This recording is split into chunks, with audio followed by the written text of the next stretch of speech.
was the issue of the, what you call the plastics.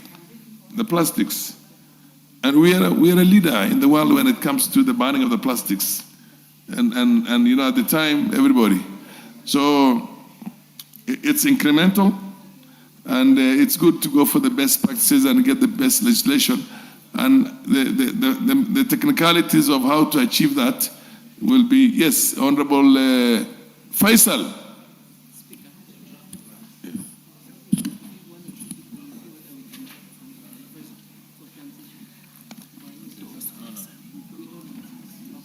Same way you never left me. Listen, the same way you did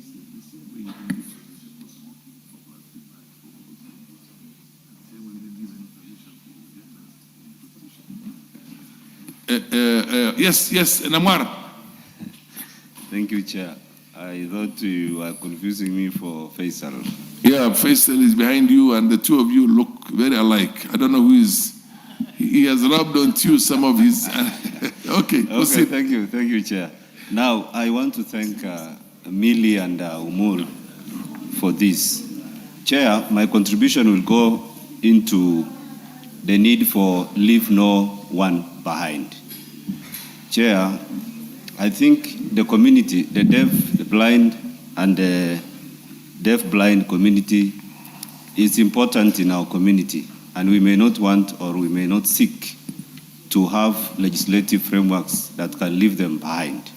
And so, when we are discussing this, anything, maybe my chief whip is not maybe consuming the word shall that is being used in that amendment. But what I will request from him is, this is a very important community, and I will want to give you an example. I have a friend who has an ALS condition. He cannot speak. All we are seeing is movements of his eyes. The family tried to bring him a computer for him to type using his eyes. And we were communicating before the condition became intense. And if that was possible, that he could use his eyesight to speak to us, to type letters on the computer, and we were able to get the communication, then even this other technology for the deaf-blind is possible. If it is possible in America, it is also possible here in Kenya. Thank you. Fair enough.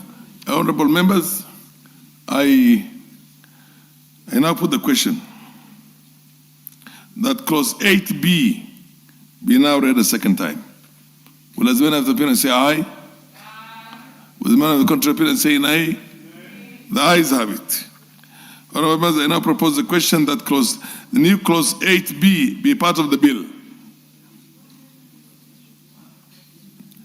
There being no interest, I now put the question that new clause 8B be part of the bill. Will the man of the parents say aye? Aye. Will the man of the contrary parents say nay? Proceed.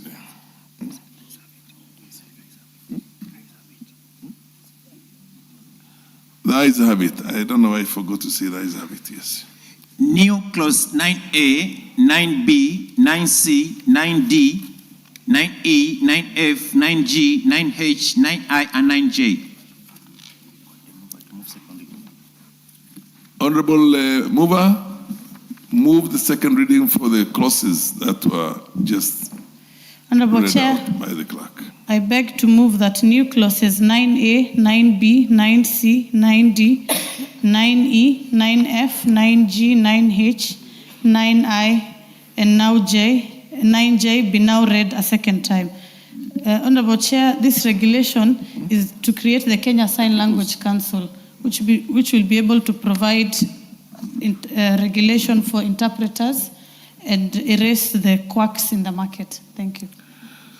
Honorable members, I now propose that new clauses 9A, 9B, 9C, 9D, 9E, 9F, 9G, 9H, 9I, 9J be now read a second time.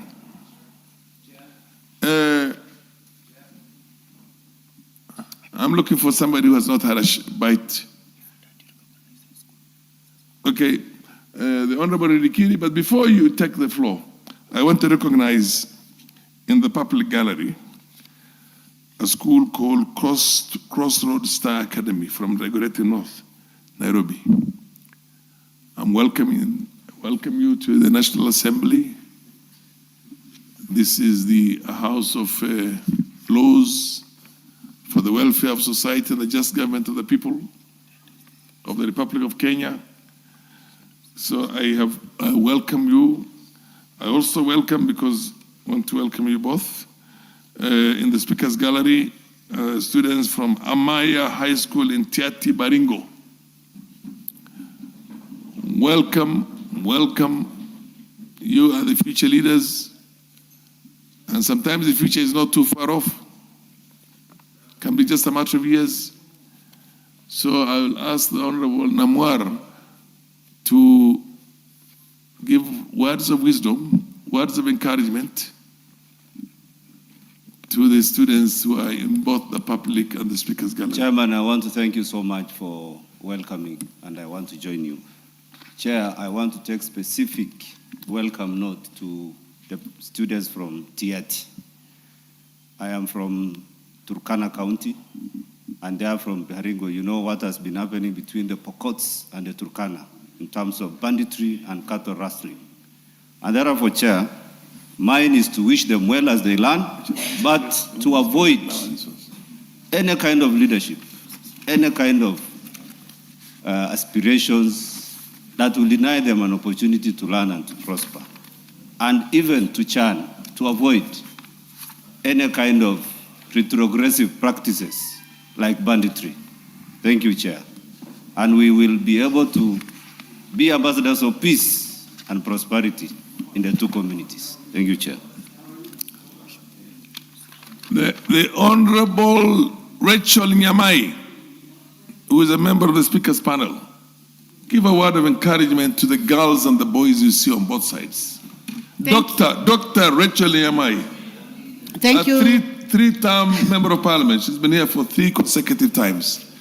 And there she is, an iron lady here. So give words of encouragement to the Thank students. you. Thank you very much, Honorable Speaker, for those kind words.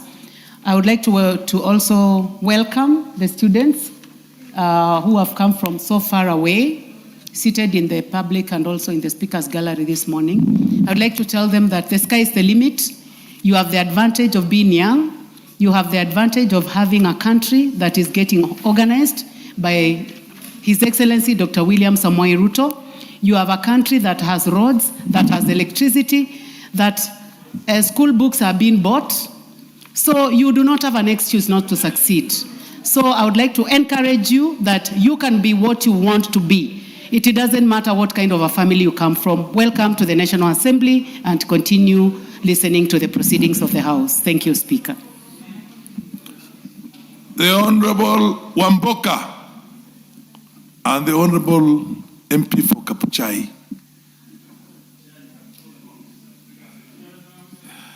Honorable Ndikiri, continue. Proceed.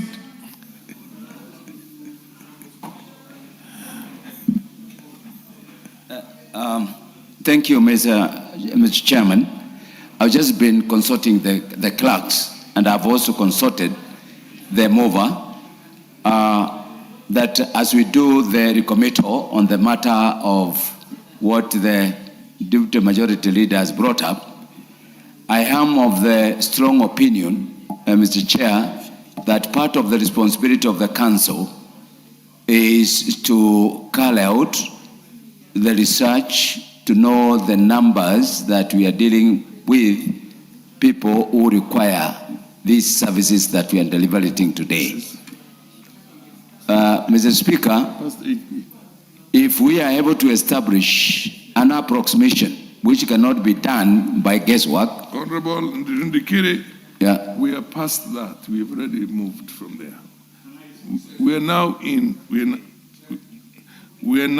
new 9A, 9B, 9C, 9D, 9E, 9F, 9G, 9H, 9I, and 9J.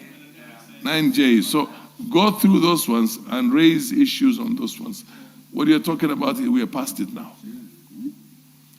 Okay, Honorable, yes, Honorable Oluoch. Chair, as I support this proposed amendment, especially the part where regulations would be required to come into place, I want to encourage the core sponsors to move with speed so that we can wind up or iron out some of the issues that were raised by the majority whip and some of the emerging technological issues. I sit in the Committee of Delegated Legislation, and I would be happy that these regulations are brought post haste so that you can be able to put in place mechanisms for effecting this bill and act. I support. Honourable members, for the benefit of everybody, we are now deliberating on the registration of sign language interpreters. Yes. And that goes from 9A all the way to 9J.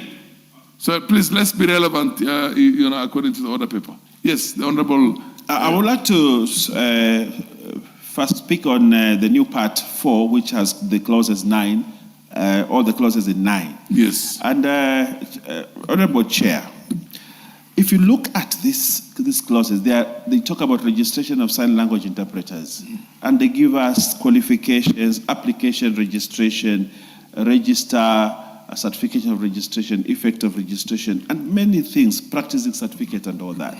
But good drafting, and probably Oluoch and Millie, because registration of interpreters, if you read the first clause there, is about a function of the council.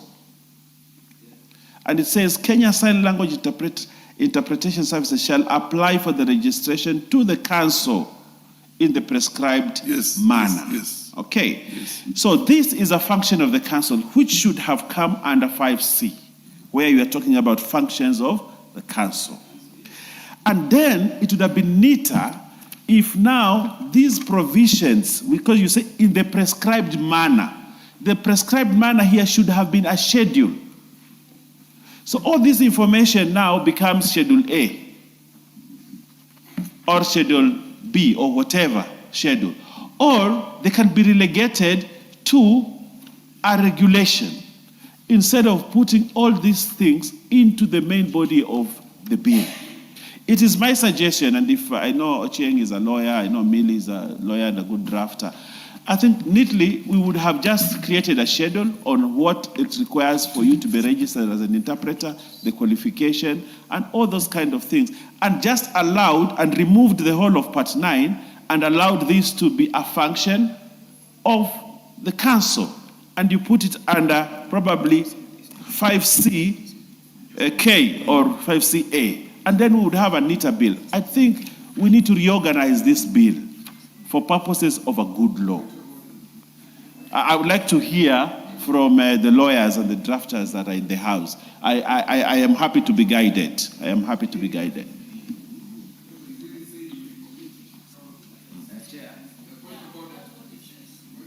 This is a Senate bill. Yes, proceed.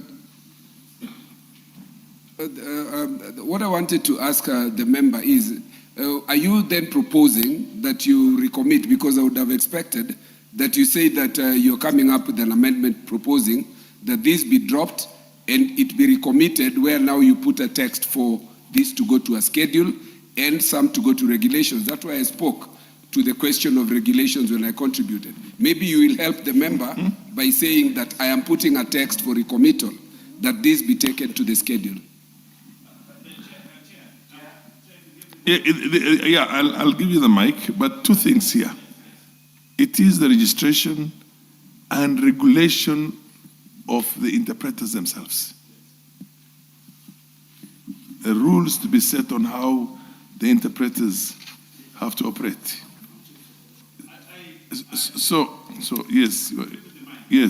The mic. I am happy to be guided. I am happy to be guided on this.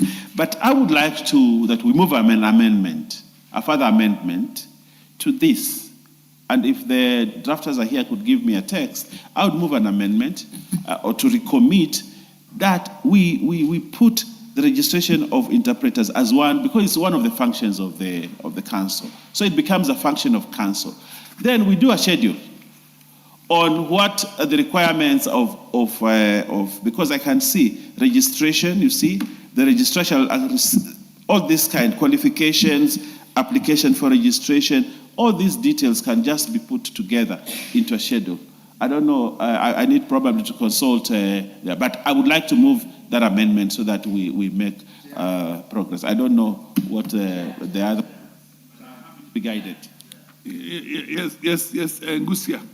Yes, thank you, Chair. And to add my point on what Owen Byers proposed, I think it's very important to enumerate this function the way he has ordered, and I'm just starting to support what he has said. I think it will reorganize the whole clause, Chair, so I support.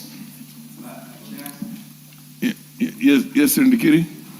And Mr. Chair, before you load me down, because before you load that, we have already passed that clause, because one great function that we can really build on today's council as a function is on research. As I stand here, the brother that I follow who is retired the other day is a sign expert. He retired as a deputy teacher of KenyaScoop for the deaf. And he tells me through a text that we have a problem in the country because we don't know the kind of population that we are talking to or which we need to provide the service. And that's why I was trying to have an understanding, and I've spoken to Mary and Umi, that, and they referred me to the drafters, that the function of research can be inbuilt as the function of the council. And that's exactly what the deputy majority leader is trying to say, that we can really commit that clause so that we bring in that very important function of the council. And I totally agree with the deputy majority leader. It is a very important thing that we can do. But again, remember, you are making this law for posterity. We don't have to go back again and be asked the question by telecommunication services providers, what are we dealing with? Mr. Chair, I think it's good because we are agreeing this is a very important bill. The voices that we have brought in, and I thank Mary is here and my senior Oluochi are here, that we don't omit some functions which we feel are very important. Yes, Millie. Thank you. I'd want to request the deputy majority leader to listen to this. Mr. Speaker, I've heard what he's saying, but he's speaking to the issue of legislative elegance, not substance. And you are also speaking to legislative drafting style, philosophy, or preference. If you look at the Constitution of Kenya, there was a very big debate. There are people who are minimalists who prefer that we just put the principles and the values. But because of the history of what we've gone through in Kenya and what we know of Kenya, when we push things to regulations, they never come as you actually intended. So they are usually compromised. And so for me, it's not defective. If you look at even the National Land Commission and other bodies, the drafting is similar. In fact, I want to thank Honorable Rachel Nyamai for reminding me. It's very similar. So it's really not defective. Yeah, it doesn't harm the bill. Of course, the traditional legislative style that we are used to is more the minimalist, where you go for principle and put things in regulations or in a schedule. But as I had indicated, the challenge you face with that, especially when you are talking about marginalized and minority groups, people don't understand their issues. So when you leave to regulations, you find a person who doesn't understand, and they don't have the advantage of us debating here, representing the entire country, debating here. You'll have 5 people with biases doing their own thing, which will be totally different from what we intend. So I would want to encourage you that and even though I hear you very well, that we allow it to go as it is. It's not fatal. It's not defective. The Honorable Mabona, Yeah. I'll give an opportunity also to our friend, our learned friend Oluoch. But before that, Mele Mabona, when you read the section 9, A, B, C, D, all the way I, it's not just registration. Probably the title here should have been part 4, registration and regulation, because the bulk of it is regulation. That you can do this, you can't do this, you can do this, you can't do this. It's not just, registration is a very straightforward thing. You have qualifications, the registering body itself, and the manner of registration. But here, it says a person who meets the requirements under this may apply. No, you see, you go on, and then it tells, as a person shall not provide. So it's regulations, it's the registration and regulation. But anyway, I would want to listen to Oluoch and then come back to you. Yes, this is the thing, but would you want to do the amendments now, or you want to pass it and then you come back for amendments? That one, sorry, Chair, that's very simple. Doing further amendment by the mover, you just say that part 4 be further amended by providing in the title registration and regulation of sign language interpreters. Yes. And then we only provide that in writing and sign. We provide in writing and we sign. So I would, yes. I can, as a co-sponsor, I can do that. That we move in the title of part 4 be further amended by providing registration and regulation of sign language interpreters. I think that more or less satisfies your concerns. You raised a very pertinent thing, yes. And I think it satisfies that. Now, I think I want to, Mele Mabona is my senior in this house. And sometimes when she speaks, I listen. And I would like to, acknowledge her efficacy in law, and that. So I would like to say probably we adopt that. Yes. For now, and I also take advice from Oluoch. We can actually adopt it. But I still have my own misgivings. But for the purposes of the law, let's proceed. Let's proceed. But I would like also to recommit the one HB. I would like to recommit. I don't know whether you allow me at this level, whether legislatively. Later we will recommit 8B. Yes, Honorable Oluoch. Chair. For 8B. I do understand the transition that you mentioned, but what we're saying is that there is no, you see, the progressive, incremental manner in which law itself it comes into force is usually an administrative thing. For example, we have had the 2/3 thing in our constitution. And this constitution says shall. Shall means we must have it. But it's such an impossible thing that it takes time for these things to be actualized. You see what I mean? So I think, in my opinion, okay. Yes, Oluoch. I'm persuaded by what Honorable Mili has said, yes. for one other reason, that, and I'll give an example. I've moved an amendment for the Basic Education Act for alternative provisions of basic education schools in informal settlements.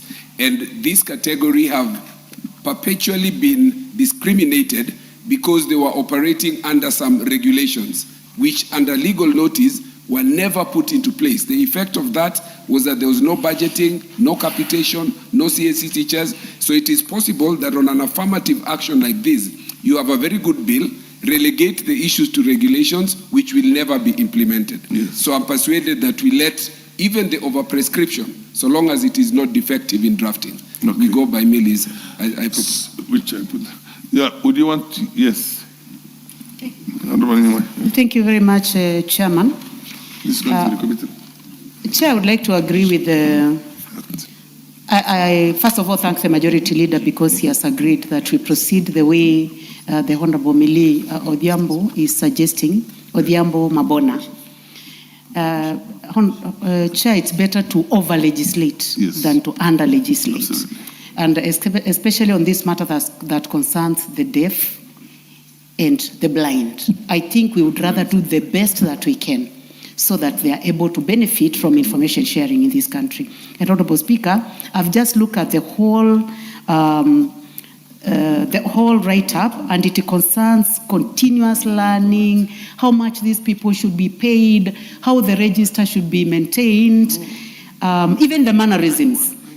Honorable Chair, you remember there is a girl, a very pretty girl, who tried to interpret for us, or rather for the people who could not, for the deaf, in an event that was political. And the way she was swinging and like dancing, she was doing it in a way that you think that this should have been done earlier. Because I believe that this act, if this bill becomes an act, then it will prescribe how you do it. Because I think there is a way that you can try to do it and then you distract the people, such that instead of focusing on the message, they focus on you. So, Honorable Chair, I would like to say that this is too important to be left in the regulations. Let it be in the law, the way it is in the National Land Commission Act, the way it is in the one for engineers, it is also in the Act. So it is better we overdo than we underdo. Thank you, Chair. Honorable members, I now put the question that new clauses 9A, 9B, 9C, 9D, 9E, 9F, 9G, 9H, 9I, and 9J be read a second time. Honorable members, I now put the question that the new clauses 9A, 9B, 9C, 9D, 9F, 9E, 9F, 9G, 9H, 9I, and 9J be read a second time. Will as many as opinions say aye? Aye. Will as many as contrary opinions say nay? The ayes have it. I now propose the question that new clauses 9A, 9B, 9C, 9D, 9E, 9F, 9G, 9H, 9I, and 9J be part of the bill.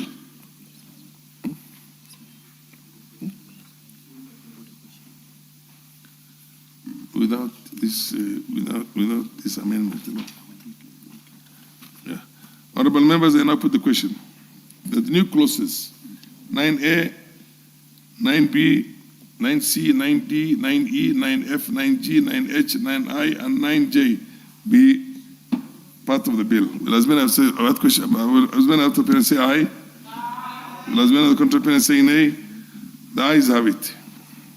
New Part 4. How do we get this? No.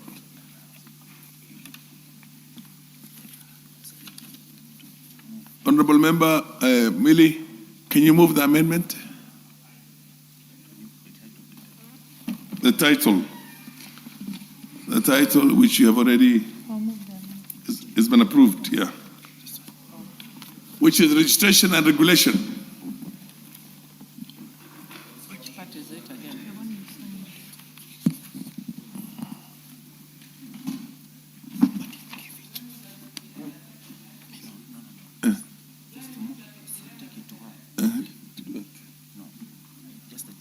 Just the title.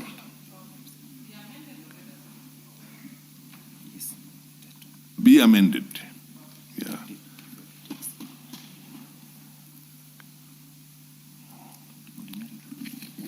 Thank you, Mr. Speaker. Mr. Speaker, I move that the amendment of the new Part 4 be further amended by providing that by deleting it and replacing with the title, by deleting and replacing with the registration and regulation of sign language interpreters.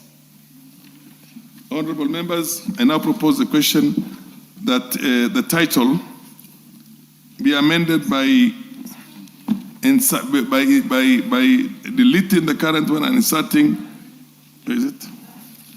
Registration and regulation of sign language interpreters. Honorable members, I now put the question that clause 4,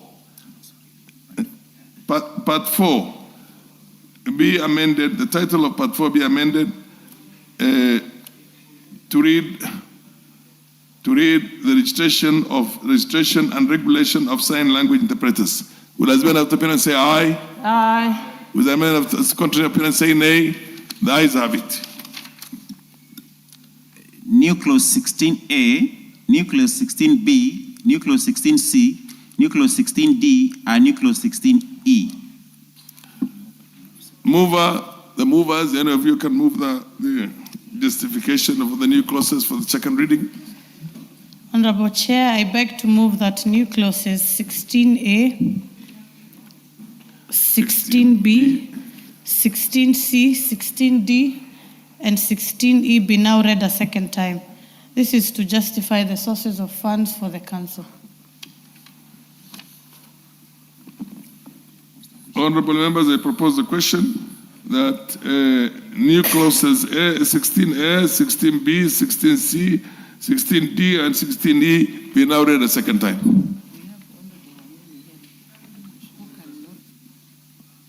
Honorable members, I now put the question that new clauses 16A, 16B, 16C, 16D, and 16E be now read a second time.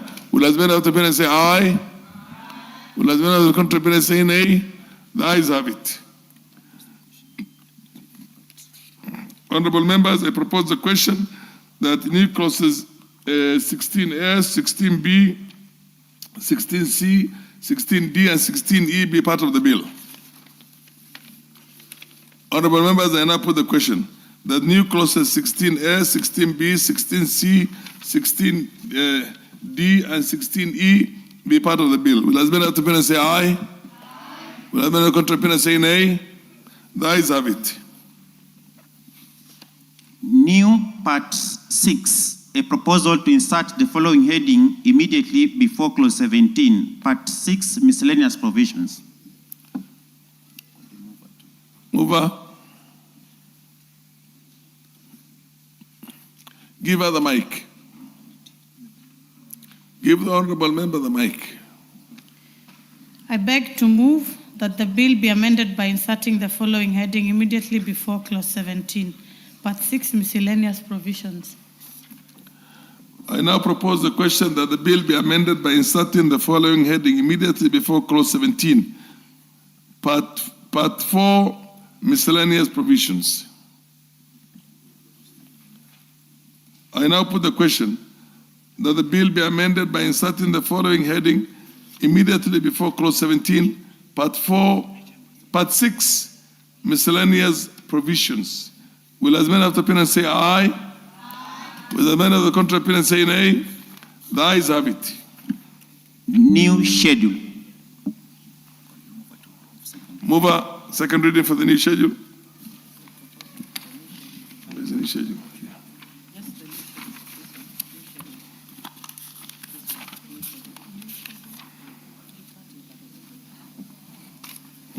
Honorable Chair, I propose that the new schedule be part of the bill.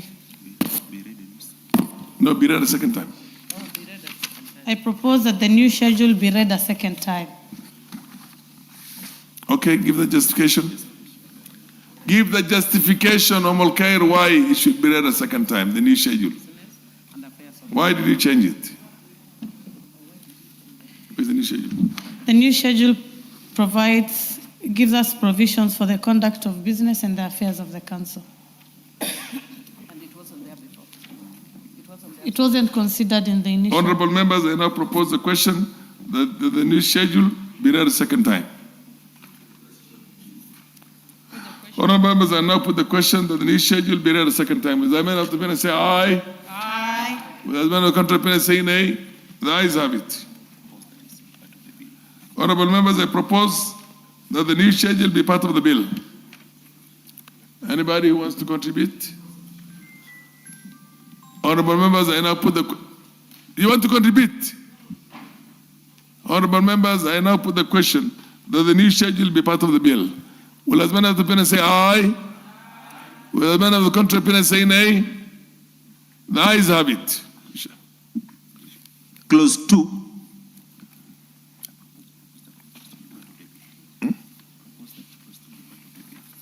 Honorable members, I propose that clause 2 be part of the bill. Amendment by somebody has an amendment. Ummul Khair. For clause 2.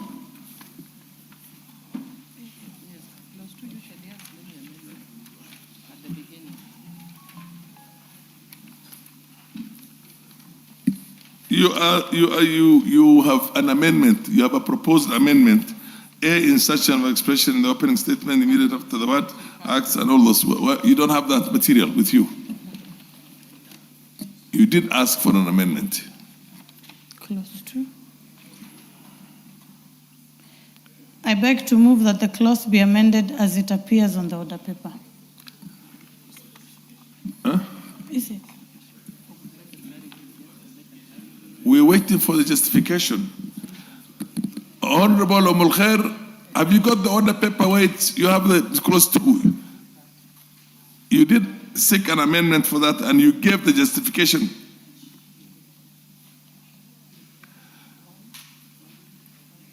You said insertion of an expression in the opening statement immediate after the word act, deletion and substitution, therefore the definition of the term cabinet secretary, deletion and substitution, therefore the definition of the term council, insertion of a new definition. Yes. Do you have it? Yes, I do. Give the justification for that. I beg to move that the clause 2 be amended as it appears in the order paper. This is to justify and provide a definition of the term as used in the bill. The term and to give clarity. I now propose that clause 2 be amended as it appears in the order paper. Yes. Chair, I'm looking at the definition of the word cabinet secretary in the bill, the original bill. Cabinet secretary means the cabinet secretary responsible for matters relating to education. The new definition is we are substituting that with means the cabinet secretary for the time being responsible for matters relating to the persons with disabilities. Now, Yes. This is where we need to find a balance.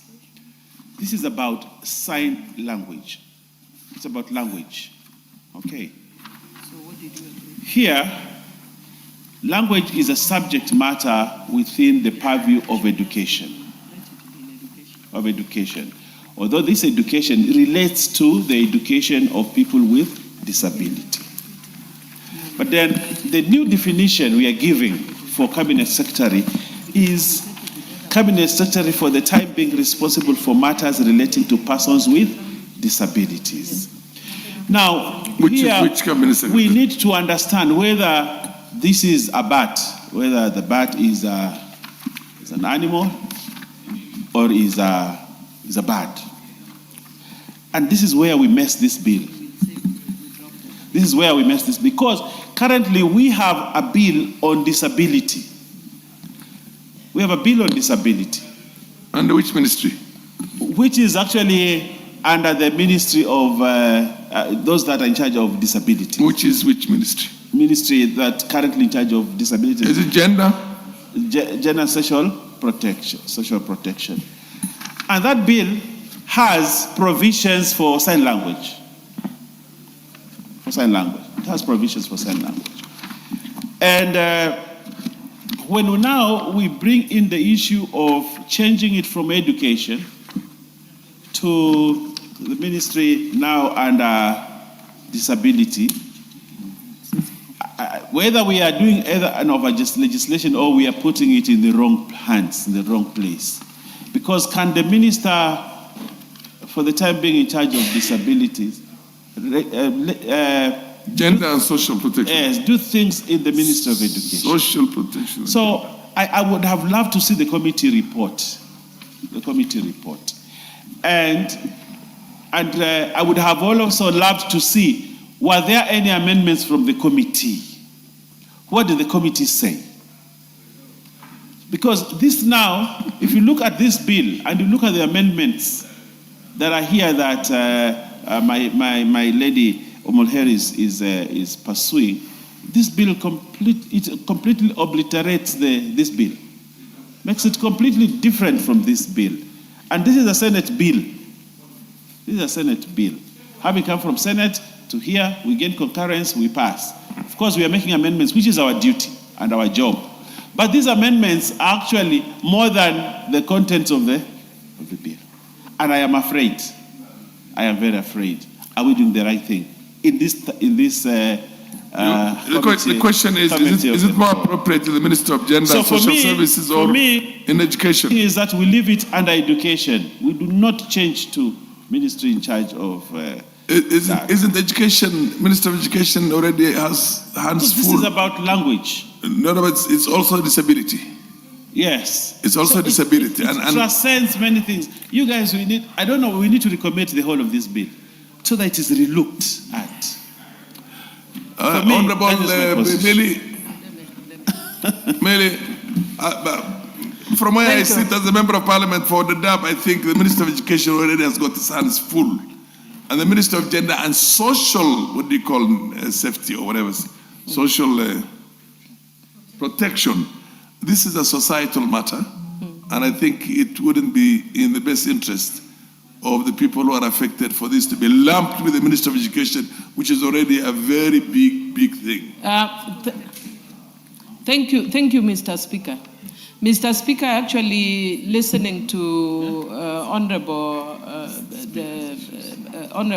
Mzuri, not Honorable Mbaya, I'd want to say that I actually hear him, that we are talking about the issue of sign language. And as a language, it needs to have home in education. Because what we want is we want students taught from childhood to different levels. Where will that budget be situated? Will it be in education? Will it be in gender? When we situate it in gender, it becomes a disability issue. So it's actually a difficult thing. If we actually, the easier thing, it should be actually in two ministries. But the Ministry of Gender is already dealing with other components of disability. Social protection is dealing with issues of other aspects of disability.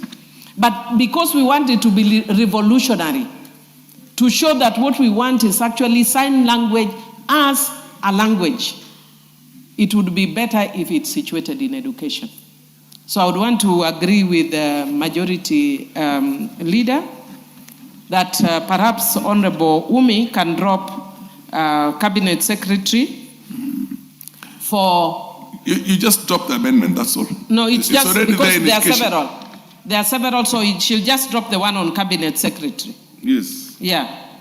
But again, sometimes the proof of the pudding is in the eating. Yes. We have had situations where we have situated something in one ministry, and because it's experimental, it has not worked. Let's give it 3 years, 4 years under education. Yeah. If it's not working, Parliament is still here. We can still bring an amendment and put it in the proper, it's sort of like the way our women representatives have had a challenge with the issue of sanitary towels. Do we situate it in gender? Do we situate it in education? Because it's a cross-cutting issue. We want the girls to receive the pads, yet it's also a gender issue. So let's give it. I agree with the majority leader that we could try out education, and then later, if it doesn't work, we bring it back to So you social. Move an amendment right now of dropping. Yes, I would request my sister Honorable Umi to consider to not recommit because she's moving. Yes. She just drops. Yeah, she just. Honorable Alwach. Chair. It will be entirely on the discretion of the two co-sponsors to drop or not to drop. But my view is that sign language, which is the basis of this bill, is cross-cutting. It is an education matter, mainly affecting persons in school, But remember also, it affects people in workplace. We were just speaking about how we communicate in Parliament here. We were talking about how telecommunications stakeholders need to be able to ensure that people who are deaf and blind are able, and these deaf and blind people, they are not just in education. The practitioners and users of this bill, when implemented, by far supersede the confines of education. So my view is, if I were Omi, I would locate it in both. I would allow it to be under gender protection without necessarily removing it from education. Education would still be able to budget from it because the bill provides for obligations for persons who would be affected by this bill. But that is up to the mover and the sponsors. The mover, Omulher. Chair, I would be happy to drop the clause on cabinet so that we're able to leave it in education. I believe it's best if this particular bill stays in the Ministry of Education because we are looking at it from the argument of being a language bill and not a disability issue. If we confuse it with the Social Protection Ministry, then it will bring an overlap with the PWD Act that we just passed recently. So my request is that it remains in the Ministry of Education. So you're dropping your proposed amendment for B? For B, yes. For B of clause 2, part B, yeah? Yes. Only on the cabinet. Clause Only on the 2B. cabinet secretary, Only on the yes. cabinet secretary. This is Okay, clause fair 2, clause 2B, yes. Okay.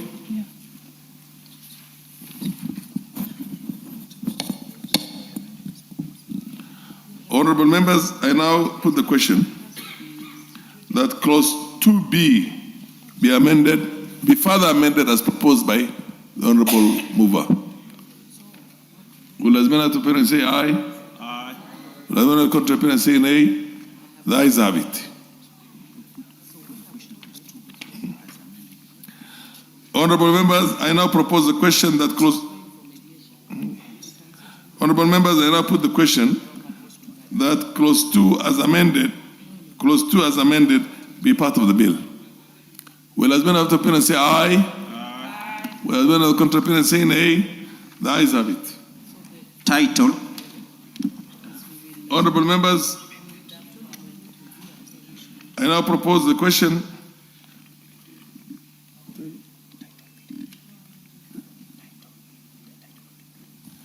Honorable members, I now propose the question that the title be the title of the bill.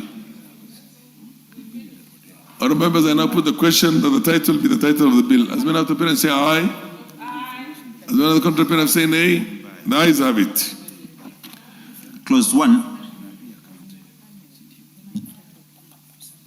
Honorable members, I propose the question that clause 1 be part of the bill. Honorable members, I now put the question that clause 1 be part of the bill. Will as many of the parents say aye? Will as many of the contrary parents say nay? The ayes have it.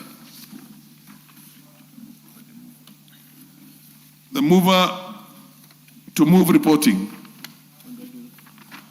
The honorable mover to move reporting. Do you have a form which is going to assist you in?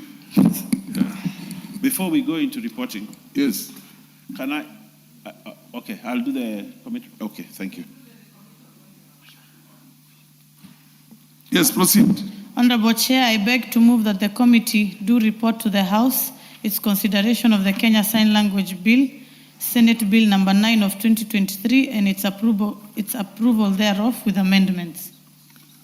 Honorable members, I now put the question, which is that the committee do report to the House its considerations of the Kenya Sign Language Bill, Senate Bill number 9 of 2023, and its approval thereof with amendments. Will as many of the parents say aye? Aye. Will as many of the contrary parents say nay? The ayes have it.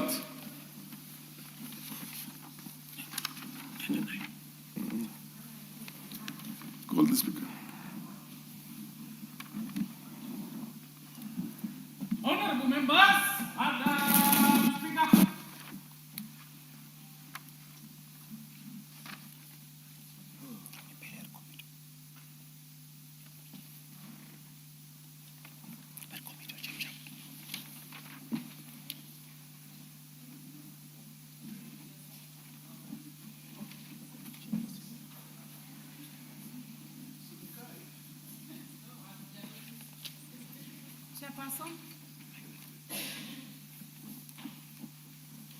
Chairperson. Madam Speaker, I'd like to report to the Committee of the Whole House consider the Kenya Sign Language Bill, Senate Bill number 9. Wait until you get the mic, please. Where is the mic? It's here. Wait until you get the mic. I have it. Proceed. Honorable Madam Speaker, I beg to report that the Committee of the House has considered the Kenya Sign Language Bill, Senate Bill number 9 of 2023, and approved the same with amendments. Point of order. Mover of the motion? Muher? Honorable Muher? Mover of the bill to move agreement. Al Khair.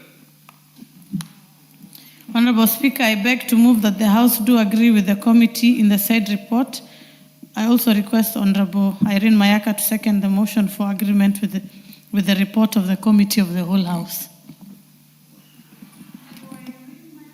Honorable Irene Mayaka? Thank you, Honorable Speaker. I second.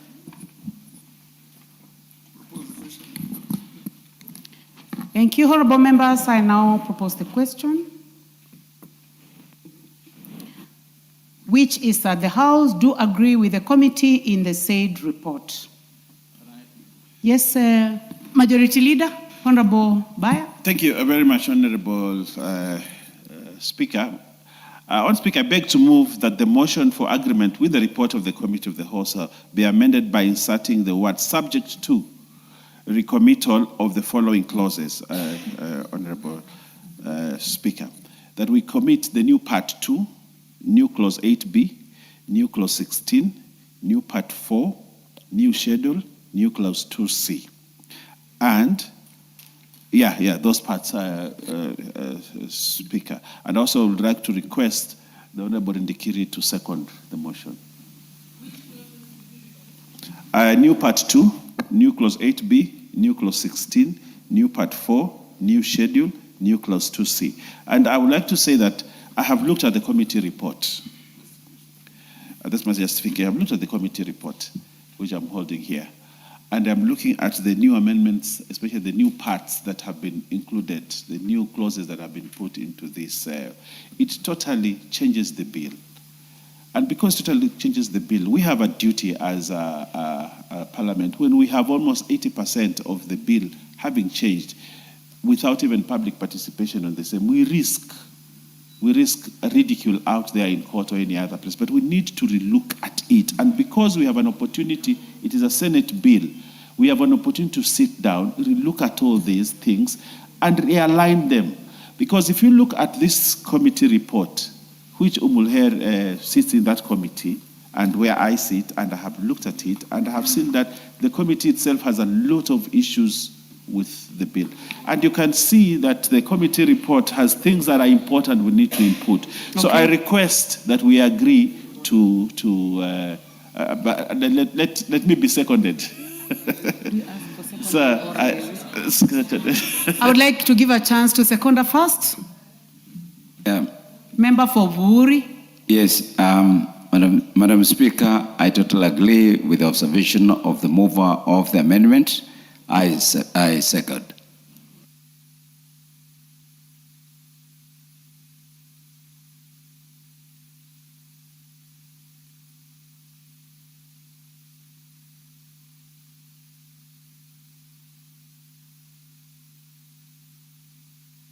Now propose the question.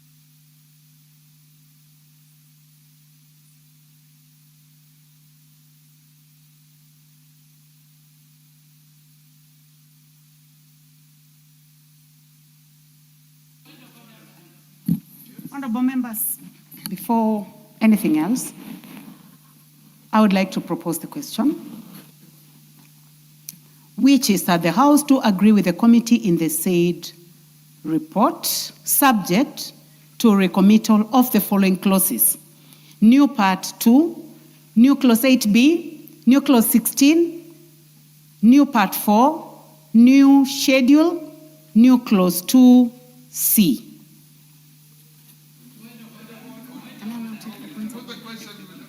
I can now encourage the points of order. I start with the leader, Honorable Millie Odhiambo, Mabona. Thank you. Madam Speaker, I want to just tell the majority leader that what he is doing is not in good faith. We have been consulting back and forth and agreeing, and we have actually we had agreed to recommit one clause, 8B. Instead, he is actually coming up with the recommittals without even consultation. It's not in good faith. That is not actually how people operate in this house. But over and above that, Madam Speaker, you keep referring to a committee report, saying the committee didn't agree. We know how people legislate in this house. We were doing the fisheries amendment bill yesterday. The committee has its own amendments. If the committee didn't agree, where is the committee? Let's start from there. We don't even know which committee. Is it the committee for education or is it the one for social protection? Which one is it? Where are the amendments?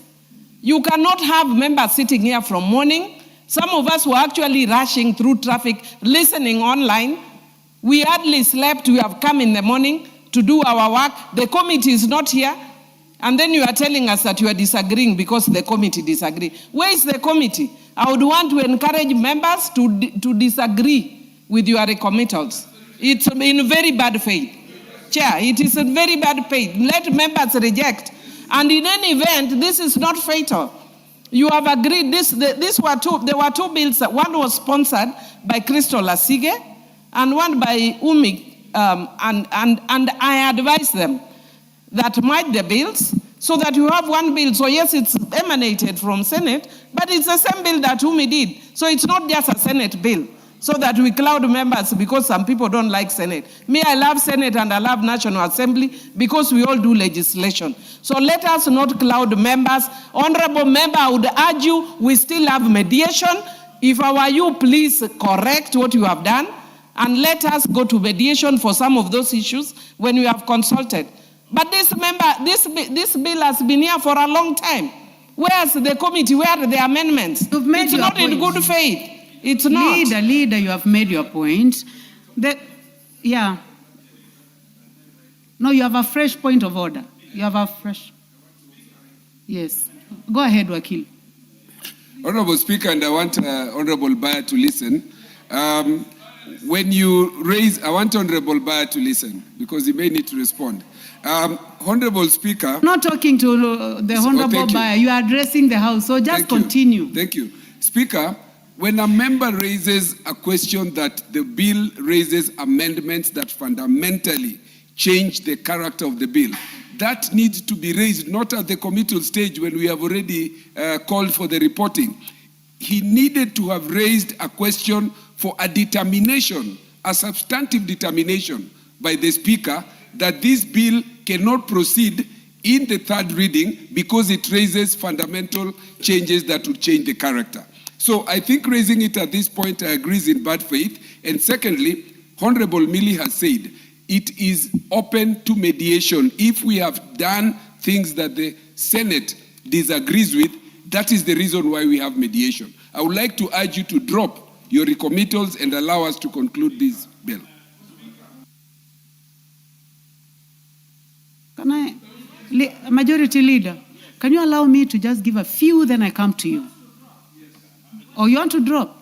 Oh. Let me give a chance to the Honorable Rahim Dawood, member for Imenti North. Don't be too harsh to the Majority Leader. No, thank you. Madam Speaker, the majority has mentioned that the Senate has given what the bill was, we have changed it, but that is what happens because even my bill, which was here, went to the Senate. When it was amended, it was brought here. It's now in mediation. So what is the big deal about it? And the changes which the majority is saying, I do not think we need to take that into account. We go to mediation and sort it out. But being afraid that Senate will, what has Senate done and we change it, it doesn't make any sense to me. So majority withdraw. The Honorable Irene Mayaka.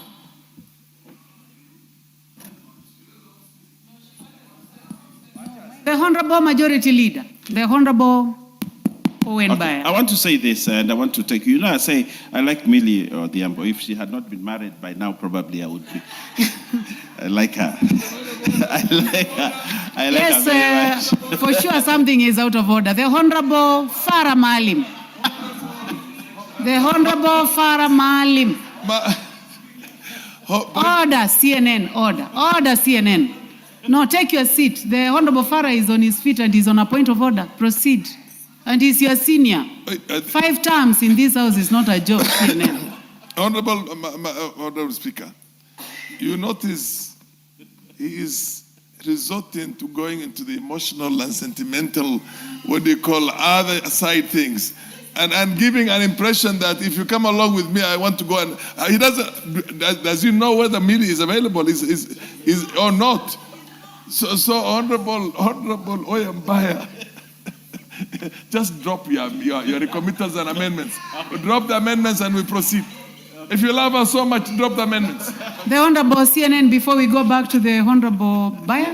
Yes, Mr. Speaker, I just wanted to ask whether it is good to sexually harass Millie. The remarks made by Owen Baya, you are sexually harassing Mrs. Millie, and I think he needs to withdraw them immediately. They are not parliamentary. The Honorable Millie, you have been mentioned too many times. Not to Thank say you, a word. thank you, Madam Speaker. I want to thank the honorable members who are standing with me in supporting me when Honorable Baya is saying that if I was not yet married.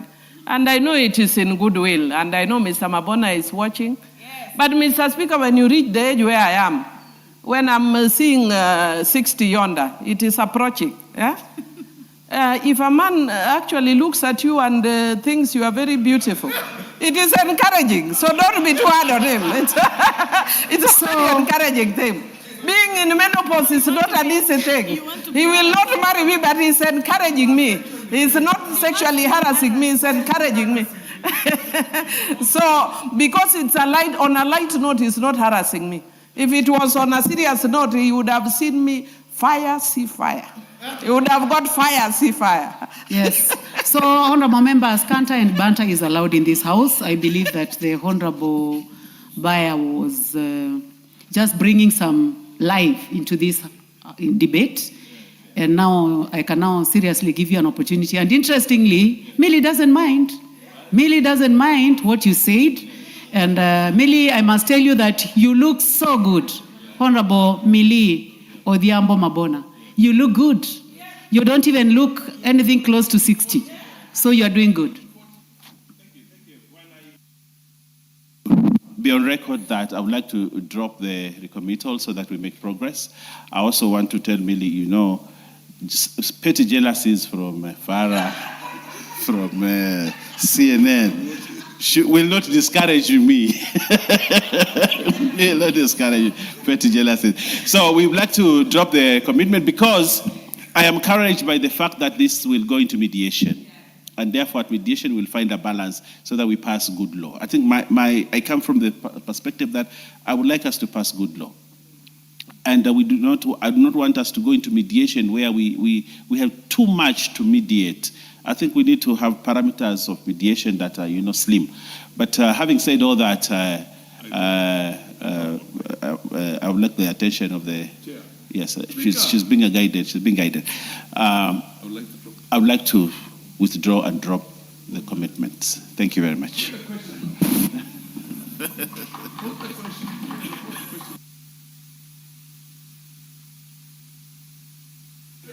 Well, honorable members, it's not easy to legislate, and especially by young members like the Honorable Umuher, and also with the support of our senior member, the Honorable Millie. So, honorable members, bearing in mind that the majority leader has dropped the recommittal, I now put the question, which is that the House do agree with the committee in the said report. Will as many as have that opinion say aye? Aye. Will as many as have a contrary opinion say nay? The ayes have it.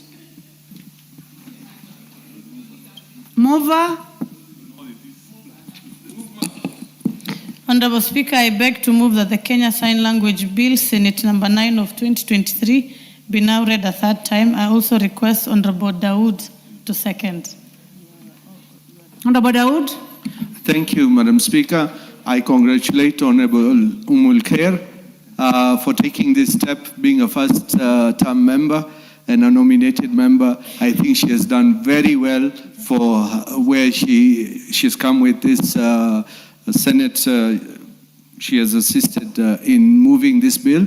And Madam Speaker, it's very important for us to set up this sign language bill because a lot of people suffer out there without a lot of things being done. So with this bill, I hope we can institutionalize the council, sign language council, so that we can go forward giving the PWDs their due. Thank you, and I second. Thank you. Honorable members, I now propose the question, which is that the sign language, I'll take that again. I now propose the question, which is that the Kenya Sign Language Bill, Senate Bill number 9 of 2023, be now read a third time. Will as many as...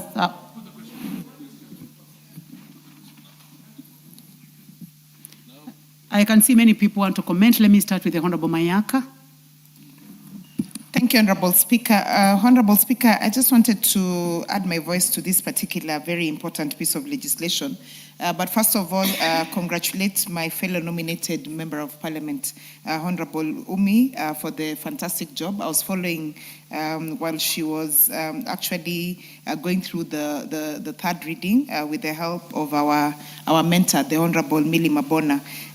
Congratulations for this piece of legislation, because the Kenya Sign Language is one of those things that has really been used. We see it on TV, we see it in public functions, we see various members of public who have gone through the lessons, who actually do this very noble job, but they've never had a situation where they have a professional association with the kind of work that they do. And so for this particular bill, and even the fact that it will now even encourage and have even more Kenyans actually take interest in studying this particular course of being Kenya Sign Language professionals, and also just to encourage and have accessibility for the deaf people in our community to be able to have access to this, so that they can be more prosperous and they can be more productive in the society. So, Honorable Speaker, once again, congratulations to Honorable Umi and Honorable Millie Mabona, and I support this bill. I thank you. The Honorable Faramali. Honorable Madam Speaker, I want to join my colleagues, and I want to commend the movers of this very, very good, well thought out bill. For the longest, people with many forms of disability in our country have not had the nation and Kenyans thinking about their welfare. 80% of the buildings in the country right now are not disability friendly. You can go to other parts of the world and you find that almost 100% is disability friendly. And I'm talking about public buildings. So this is going to go a long way, a very long way, in making sure that that very powerful sector of our society that has had the misfortune of living with some of these disabilities will be taken care of by the rest of us. So I congratulate the movers. I also congratulate the majority leader here, who has added a lot of value into the bill. And I also encourage the Minister of Education in this case to create a specific dedicated department that has got its own separate vote that will be working on people with disability. And as Millie puts it, let us have a sign language interpreter every function there is. Any public function. If it's Madaraka Day, we should have to have a sign language. If it's any national day, and in addition to it, as Parliament ourselves, let's lead let's lead the nation in that accommodation. I think even in our parliamentary proceedings, it would have been very good for somebody, the picture of somebody who is telling what Millie Odhiambo is saying. And people who cannot hear can watch exactly the proceedings and how you're talking out there.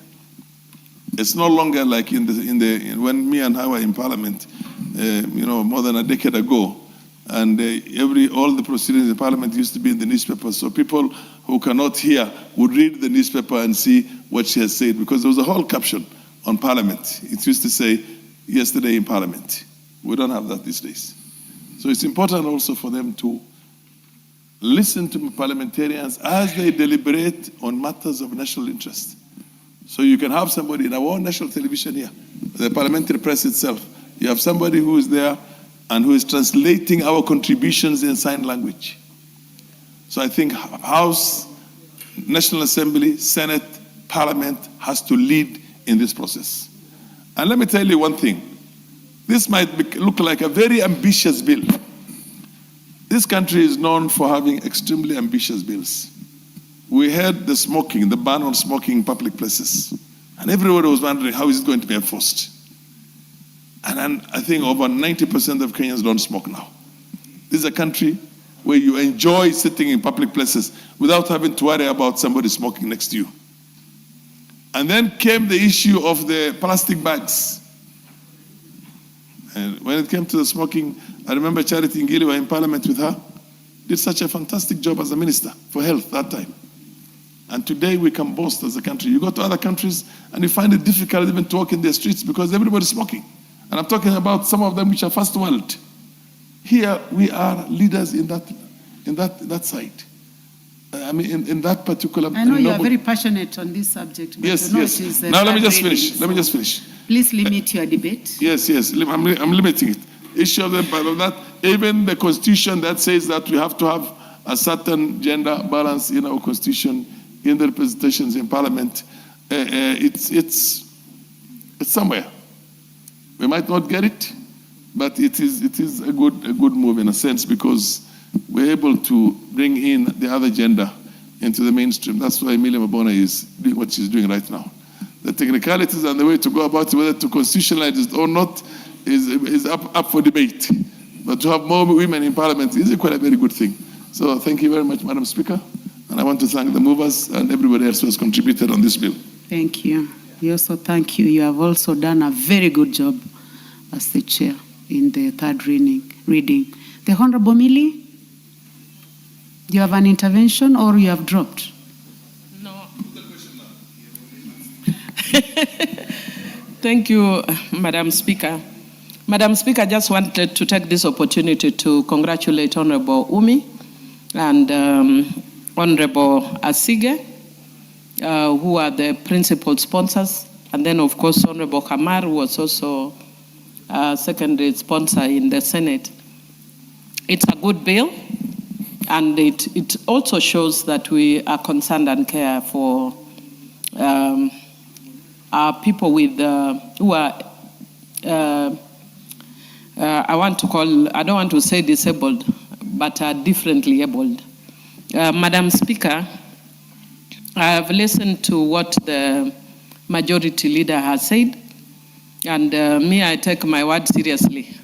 We are going to meet after this, together with the sponsors, and find a way so that, because it's actually, I do understand even from where the primary sponsors are coming from, that on the one hand we are focusing on the issue of language, but on the other, when you are dealing with the issue of sign language, it's very easy to cut across other areas. So we look at how we can actually harmonize, either through mediation, and even if mediation doesn't work, our standing orders gives us room for bringing back this bill and amending, including an overhaul within 6 months. Or with the special leave of the House, we can actually bring it before 6 months, but so long as we are agreed. So I think it's something that we can do and give the House a way forward so that we don't let our people with disabilities struggle and suffer because of our own defect. Otherwise, I congratulate Tumi.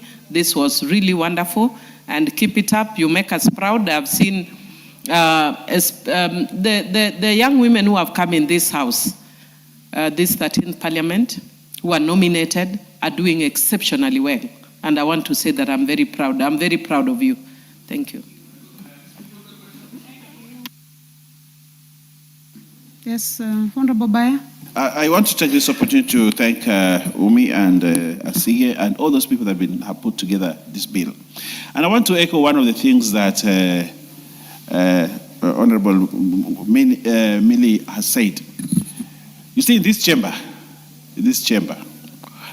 the younger legislators need to learn from veterans like Farah, like Umi, who has, there's no bill probably in this house that hasn't had the input of Millie Odhiambo.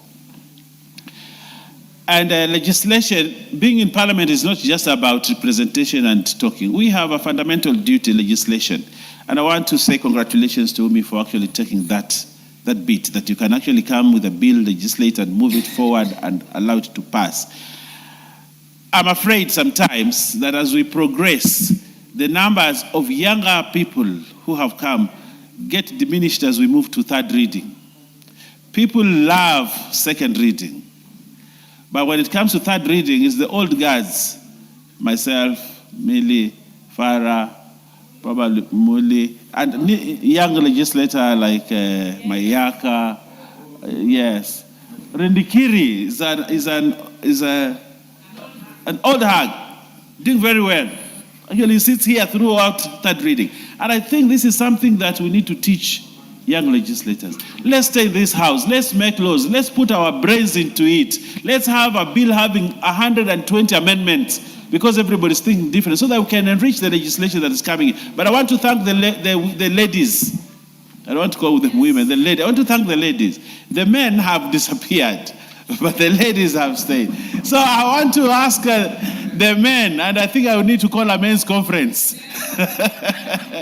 I need to call a men's conference. And we cannot allow this parliament to be taken over by brilliant minds that we have from the women. Men have bigger minds, brilliant minds. And they need to come bring them here so that we can input in the legislation of this country. I congratulate and say I support. Thank you very much. Thank you, Speaker. I want to take this opportunity to thank the members who have come out to support this particular bill. I also want to appreciate the Kenya National Association for the Deaf for also taking part in the drafting and their contribution to this bill. My colleague, Senator Crystal Asige, who has been very supportive at the Senate, especially during the contributions and the passing of the bill, together with Senator Kamar. I also want to appreciate the stakeholders who took part in supporting this particular bill. Mr. Speaker, one of the dreams I had when I was nominated to this House is to bring a bill on Kenya Sign Language. I used to lobby the members of Parliament between 2018 up until 2022 without knowing I would ever have a chance to sit in this House. And I had sent this draft to so many members at that time. And I'm grateful to Allah because He gave me the opportunity to serve in this House and to see how far this bill has come. It's a passion project for me. It is a challenge that I've experienced firsthand because I deal with many, gone through the stages it has gone to. And we are here today, Mr. Speaker. I want to also inform the House that Kenya as a country will be among the 5 countries to have passed this bill. Other countries in Africa are yet to reach where we are today. South Africa recently passed Kenya Sign Language as part of its official language, Mr. Speaker. But Kenya in the 2010 Constitution recognized Sign Language as an official language. Today, the United Kingdom, New Zealand, and Kenya among the countries that will be having this bill if we pass this bill. So I urge the members, even as we go towards the end, please come out to support this bill because we will not only be supporting the deaf people in our community, but we'll be putting this country on the map as among the countries that are the most progressive in deaf and disability issues. Okay. Thank you, Mr. Speaker. The Honorable Rindikiri, and then we will put Rindikiri, Yeah, thank you, Mr. Speaker. and don't take us I a lot of time. really would like to take this opportunity to thank the movers and the support system led by our senior, Mary Mabona. Mr. Speaker, as I stand here, I am the patron of the PWDs in Meru County, and I'm very proud to be part of this family. Mr. Speaker, this Friday, I'll be joining the teachers with disability of Meru County as they celebrate their formation of their association. Mr. Speaker, the immediate brother I follow is just retired, as I said earlier. He was a teacher at KenyaScoop of the Deaf from North Imenti. Mheshimiwa Laim knows him, and is very passionate on the ability of our people with special needs to communicate. So this bill has come in handy. Mr. Speaker, myself and the majority leader, we were not really trying to push for this amendment for the sake of it. We were looking for a law of posterity. And earlier conveying a message here that we need to hand part of the functions of the council as research, because they are handling other factors, because we don't know the potential of these people who require the services of interpretation. All in all, Mr. Speaker, I want to say this. There's always a step forward that set the pace for the future. And I want to thank the movers, because this being the initial step that we are taking towards ensuring that we have a formal recognition of the importance of the sign language and the people we are talking to. I really would like to take the exceptional congratulatory note to the committee, to the people involved in this, and we hope as we move forward, we will be able to iron out the small issues that has come up. We look forward that the Senate will also relook at it. Conclude. And we really build this so that we don't find ourselves back here trying to bring those amendments. I thank you, Mr. Speaker. I thank the mover. Thank you. Honorable members, I now put the question, which is that the Kenya Sign Language Bill, Senate Bill number 9 of 2023, be now read a third time. Will as many of the opinion say aye? Aye. Will as many of the contrary opinion say nay? The ayes have it. Next order. An act of parliament to give a bill for an act of parliament to give effect to Article 7.3b of the Constitution on the promotion and development of the use of Kenya Sign Language, to give effect to Article 54(1)(d), to provide for the inclusion of sign language in education curriculum, to provide for the use of sign language in legal proceedings, and for connected purposes.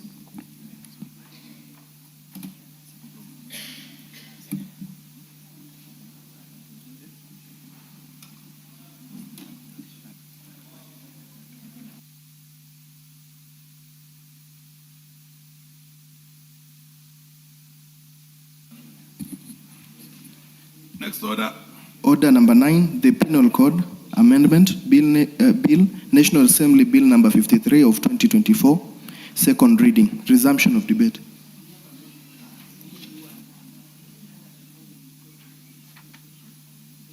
Anthony Ulwash, this was your own bill? Eh? Yes, the sponsor, yes. But I'm looking at any interest.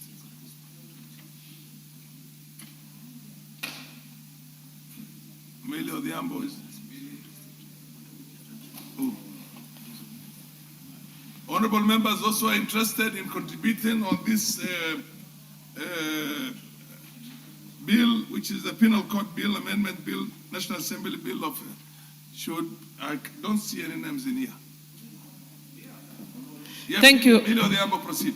Thank you, Mr. Speaker. Mr. Speaker, I do support the proposed amendment to the Penal Code by Honorable Anthony Oluoch. And Mr. Speaker, in supporting, I want to just say I'm very proud of Honorable Anthony. I've known Anthony for a long time, a very good friend of my brother Dan Harrison. They were in school together. They've studied law together. And when they were studying their law, they used to use my notes. So it's not only the women who have benefited. Sometimes it's good to show off. He even used to sleep at my place when they were studying. So I'm very proud that he's very focused at doing a very, very good job. And Mr. Speaker, one of the challenges that we have faced in dealing with the issue of suicide as a country is the fact that we criminalize the act of suicide, which is actually a disease. Mr. Speaker, it's also similar to how we deal with alcoholism or addiction, that you find somebody sitting down and trying to lecture a person who is an alcoholic about dealing with, being more responsible, Mr. Speaker. It's like telling a person who has cancer, you are giving them a lecture about how they should make sure they are well. A lot of people who commit suicide, not a lot, many actually, almost all, Mr. Speaker, from medical evidence, are people who are sick mentally. They are facing mental challenges, and what they need is support, not criminalization. And what we need is perhaps that they get mental support, Mr. Speaker. We should treat this as a medical condition. Mr. Speaker, when I lost my mother, which was very unexpected because I spoke to her in the night, and she died suddenly in the morning. One of those days, Mr. Speaker, I went through such a dark place that I actually told somebody that I understand how people talk about having mental challenges. And I told somebody that for the first time I understood the book of Psalms 23, where they say, though I walk through the shadow of the valley of death. And Mr. Speaker, when I lost my mom, I walked in the valley of the shadow of death. And I understood how people can get extremely depressed. And Mr. Speaker, this is one instance. Can you imagine there's a person who has lost their mother, who has lost a child, who has lost a sibling, who has lost a spouse? Mr. Speaker, what do you think that person is going through? And then we are talking also even of the country right now. Mr. Speaker, there are many times you find a person who has a degree, who has a master's, and is serving as a watchman. There's nothing wrong with being a watchman, just that they are not paid very well. I know a lot of us Kenyans who live here, many people who serve as security, but they are paid fairly well. But in Kenya, when you're employed as a watchman and you have a degree and a master's, Mr. Speaker, that can take somebody into depression. And you have situations where you see a mother and has her children, and she doesn't know what the children are going to eat. Maybe they have gone without food for days, Mr. Speaker. Now, when you find such a mother attempts to commit suicide, instead of seeking to help her, we criminalize and commit them to court. Mr. Speaker, I know that there are people who have been concerned that this goes against Islamic teaching and Christian teaching, because Islamic teaching and Christian teaching goes against taking of life. But a sick person is not a person who is knowledgeable. Even in Christianity, if you look at the book of Joshua and the book of Judges, there were cities that were set aside for people who had not intentionally committed murder as cities of refuge. Meaning there are people who by accident would commit murder. And a person who is mentally sick is one of those people. They don't have the mens rea, which also in law we recognize. Mens rea is the guilty mind. So when you have a sick person and we want to say that we need to criminalize them or punish them, I believe in Christianity, it doesn't go against Christian teaching to help that person. In Christianity, there was a city of refuge for such a person. And our city of refuge in modern times is actually psychiatrists and other professionals that can help. And I know that to a large degree, the Islamic faith is very similar to the Christian faith. The only departure, of course, is that in the Christianity, we say you don't go to God except through Jesus Christ. And in Islam, Jesus is seen as a prophet. But fundamentally, most of the things that we say we believe in are very similar. And so I'm sure if there is a city of refuge in Christianity, I suspect there must be a city of refuge even in Islam. And because there's that city of refuge, let us look at people who are depressed, who need help. We give them refuge that is given in the book of Joshua, that is given in the book of Judges, through medical intervention, not through punishment. And I therefore fully support the proposed amendment by Honorable Anthony Oluoch. And I want to encourage that maybe the challenge that we are facing as a country is how expensive the facilities for mental wellness are. I think I shared here in the house on the floor, I think 2 weeks ago, that I have a nephew who has challenges, mental challenges. And Mr. Speaker, every time he's admitted in hospital for less than a month, it's 1 million Kenya shillings. Mr. Speaker, how many people can afford 1 million Kenya shillings?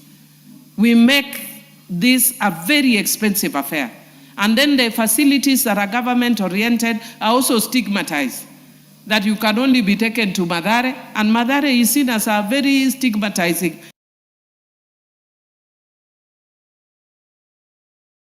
institution. We need to provide institutions which are maybe called wellness or some other fancy name, so that when people go there, we don't stigmatize. The same way, if I have malaria, I'm not stigmatized for having malaria. A person who also has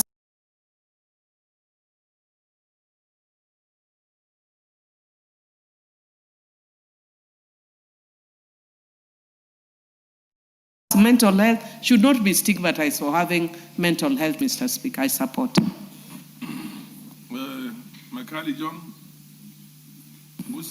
Thank you, Honorable Speaker, for the opportunity for me to also contribute on this amendment to the Penal Code. Mr. Speaker, I must confess that as a member of the Justice and Legal Affairs Committee, when this amendment was submitted to us, I was thoroughly opposed to it, because I thought it was a vicious attack on Article 26 of our Constitution that guarantees the right to life. That article guarantees the right to life, and I thought by enacting the amendment, we will be technically and from a bystander's view, be legalizing suicide. But after the appearance of the Honorable Member from Mathare, the Honorable Oluoch, and the other stakeholders, I met my Damascus moment, and I thought this is something which we need to support. Honorable Speaker, this clause has been in our penal code since 1930. It has served its purpose, and I tend to think we need to carry out a cleanup of the entire penal code so that we can remove some of these old clauses that really do not tally with the times. Honorable Speaker, a person who attempts to commit suicide is literally a mental patient within the definition of Section 2 of our Mental Health Act. This is a person who is going through difficult moments. This is a person who is suffering depression. This is a person who is suffering trauma. And I have looked at the intendment of this bill, and basically what it seeks is basically to acknowledge that individuals who attempt to take suicide are very often struggling with many health challenges, trauma, depression, and severe emotional distress.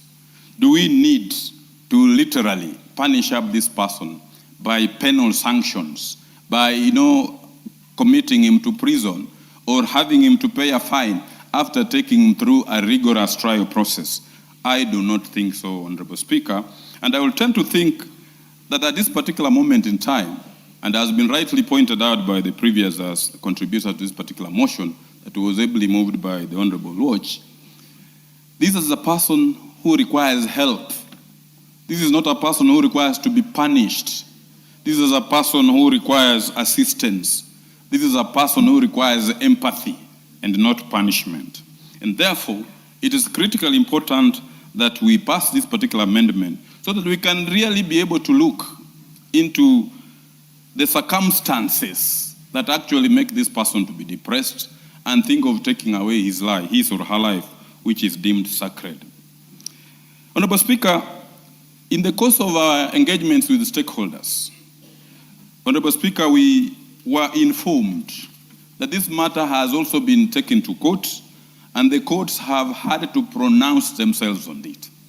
Honorable Speaker, in the High Court Constitutional Petition number E045 of 2022, that was taken by the Kenya National Commission on Human Rights and two others for the Attorney General, the High Court considered this provision in the statute, and the High Court held that persons who attempt suicide are deemed to be suffering from a mental illness and lacked the necessary intention to commit the crime of attempted suicide. And said these are persons who are suffering a mental illness, and therefore that provision in the in the Penal Code, Section 226, is unconstitutional. So as we speak here, as we debate on this floor of the House, the judiciary of the Republic of Kenya, which also exercises delegated power of the people of Kenya, has pronounced itself on this particular provision and has held that this provision is unconstitutional. So what do we have to do as a House? We have also to align our statutes, because we are the law-making institution. We must align our laws with the Constitution and what the judiciary has proclaimed. Equally, Honorable Speaker, I asked myself, what was troubling me is that if we remove these particular provisions, then what happens? What happens to these people who are suffering a lot of trauma? What happens to them? Honorable Speaker, I found solace in Article 43 of our Constitution that guarantees everybody, every Kenyan, good mental health and good health. So as a country, we need to work upon provisions to ensure that people who are suffering trauma, depression, and illnesses are taken care of. Honorable Speaker, I looked at the Mental Health Act, and Honorable Speaker, I found a provision in the Mental Health Act, and specifically Section 2, that can take charge of this particular provision. That act indicates a person with a mental illness to include a person diagnosed by a qualified mental health practitioner, which means we need actually to work up on our mental health facilities and to ensure that decriminalization turns to meaningful protection and care of people who have mental health. Section 2C of the Mental Act is very specific. County governments and national governments are obligated to develop the necessary physical and technological infrastructure for the care, rehabilitation, and provision of health services. So what are we saying here, Honorable Speaker? We need, as a House, and the county governments equally, need to make serious provision for rehabilitation of people who are depressed, people who are suffering mental illness. So they are part and parcel of this particular society. So, Honorable Speaker, I support this particular bill and urge that we pass it. But we need to move a step higher to ensure that in each of our 47 counties, we have places for rehabilitation, counseling, for people who have, depression, trauma, because people don't invite depression to themselves. They don't invite trauma to themselves. And these are our people, our Kenyans. And as I always point out, we live for the welfare of society and the just government of the people. So as a House, we need to allocate more resources towards the rehabilitation of people who are suffering mental health. And we ensure that almost all our health facilities have provisions to take charge of people who are suffering mental illness. With those remarks, Honorable Speaker, I support and thank the Honorable Member for Madare for bringing up this particular bill. Thank you, Honorable Speaker.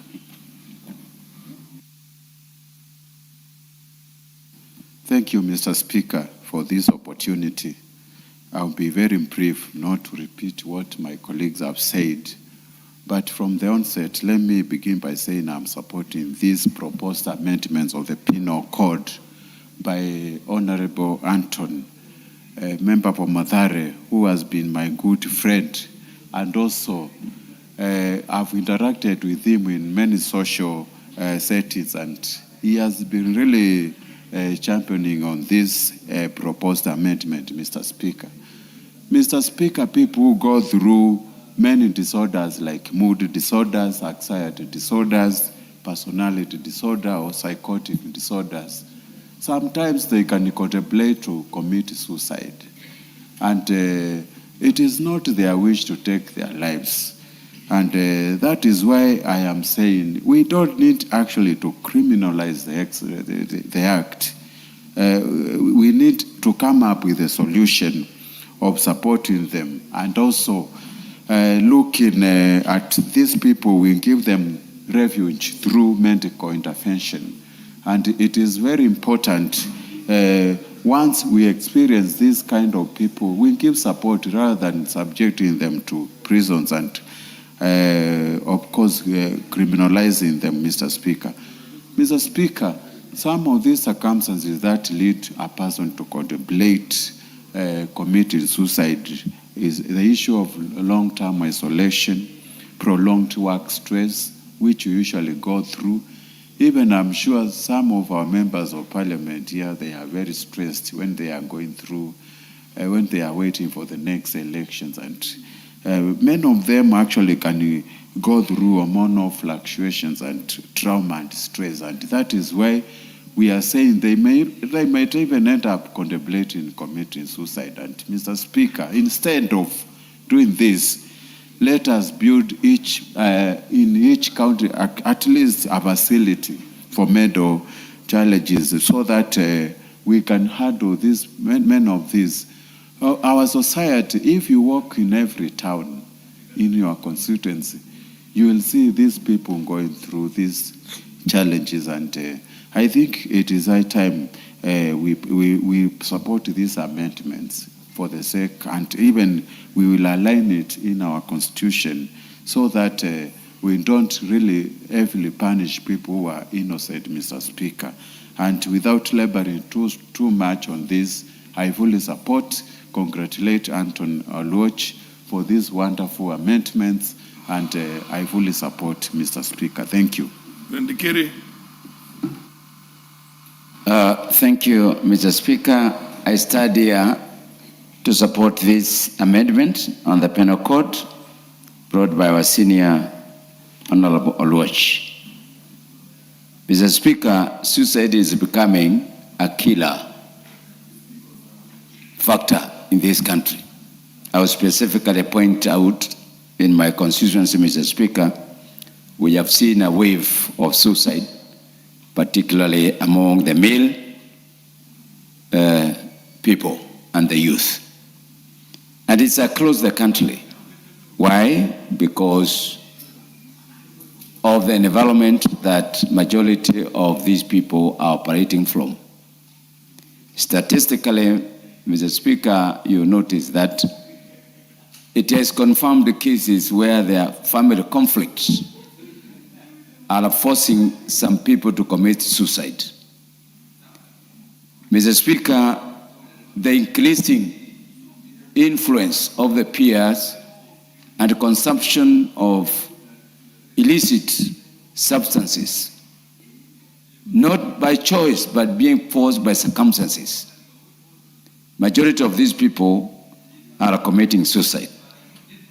Mr. Speaker, you'll find that even the situation that we are observing in our learning institutions, Mr. Speaker, there is always something related that forces people to commit suicide and trying to also to kill other people.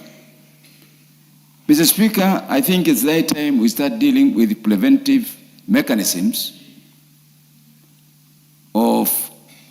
that forces people to commit suicide. I agree, Mr. Speaker, scientifically, there are some proven cases that if you have a lineage of people in your family of committing suicide, there's a possibility that somebody else within that family will commit suicide. But if it is a known case, then there could be a mechanism put in place so that when it happens or they attempt to do so, it is known that they are doing this because of natural inherited situations. But these people are not criminals. By your standards, people who commit suicide, they are not criminals. So subjecting them to severe penalties on like those other people who are committed crime is not a good thing. And I think the penal code that we are operating with is an old one, just like it has been pointed out. I think we need to move away from that and start now dealing with a situation where these people will be given other form of rehabilitation. Because I'm sure, and I've seen these cases, suicidal cases, people coming up and repenting as to why they did that. And when somebody has done that, then we should not be condemned. So what I'm saying is this, Mr. Speaker. These are our brothers, these are our sisters. And some of them can be rehabilitated. And that's why we are saying that we need working rehabilitation centers equipped with adequate medical facilities that will get these people back to us. Number two, Mr. Speaker, I think we need also to ensure that we have various programs, particularly focusing on our youth, the boy-child initiatives, so that they will be able not to take an option of life, taking their lives, and they go to another level of confidence building. Because majority of these people who commit suicide, there is a certain level of inferiority, which has been perpetuated by various factors. So, Mr. Speaker, this amendment comes handy, and I want to thank Oluoch. Oluoch comes from Madale, and that's why we have Madale Medical Hospital. I think because of the experiences that has gone through, because he is the one. So he has a lot of experience, and that experience, I think, has caused him to really to come up with this in an induced environment that has caused Honorable Lodge to come up with this amendment, and we really support. I thank you, Mr. Speaker. It's a nice bill, and we really need to really encourage it. I thank you, Mr. Speaker. The honorable member for Nyando. I thank you very much, Honorable Speaker. And on the same breath, allow me to support this bill as advanced by my brother, Honorable Anthony Oluoch. Honorable Speaker, this bill is timely. Timely to the effect that we have so many people languishing either in jails or subjected to very punitive measures by our courts of law as a result of this Section 266 of our Penal Code, Honorable Speaker. Honorable Speaker, for one to have attempted suicide, it must be having a very direct link with a mental disposition. Honorable Speaker, life is sacrosanct.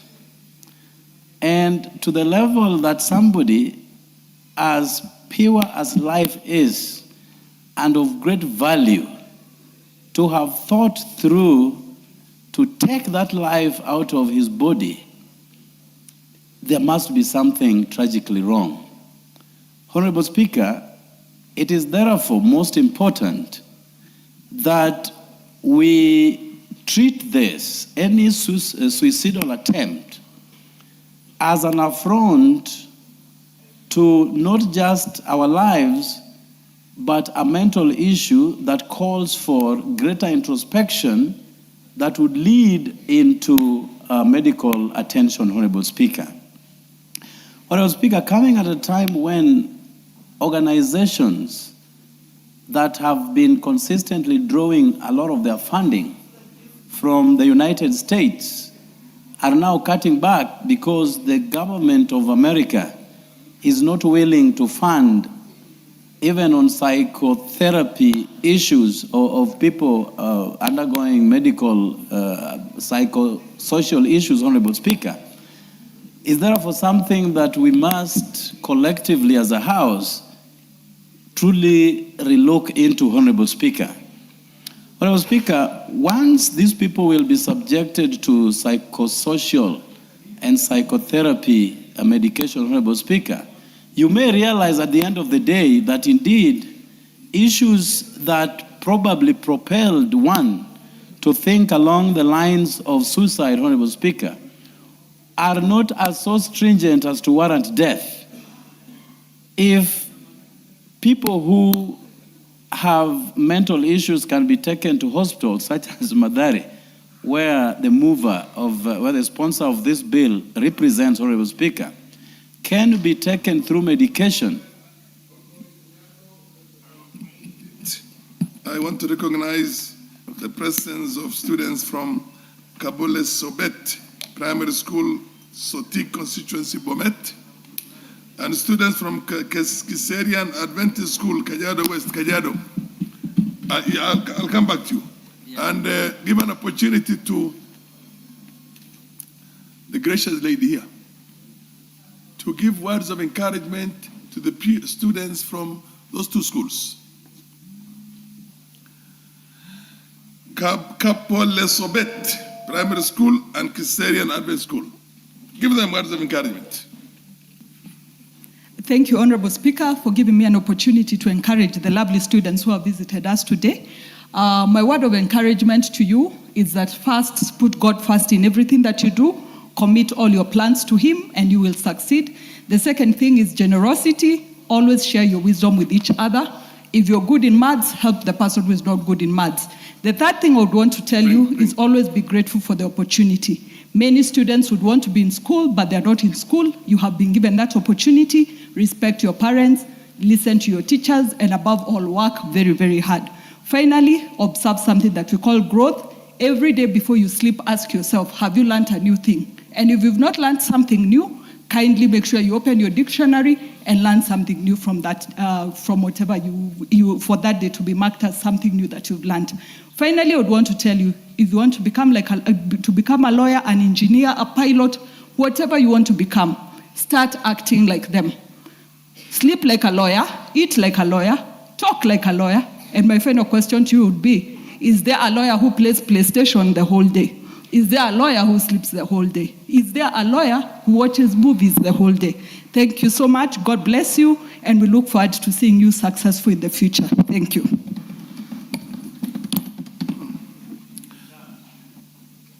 Daud, you want to congratulate the students? You want to contribute? In addition to that is also another school called Namgoi Mixed Day School, Chesumei, Nandi. The students, the young men and women are in the speakers gallery. And I want the Honorable Member for West Mugirangu to say words of wisdom to these students again. Thank you, Mr. Speaker, and I want to join you and the entire House in welcoming our learners to the august House and assure them that they are at the right place and learning from the best house in the Commonwealth. And I want to add what my sister has said.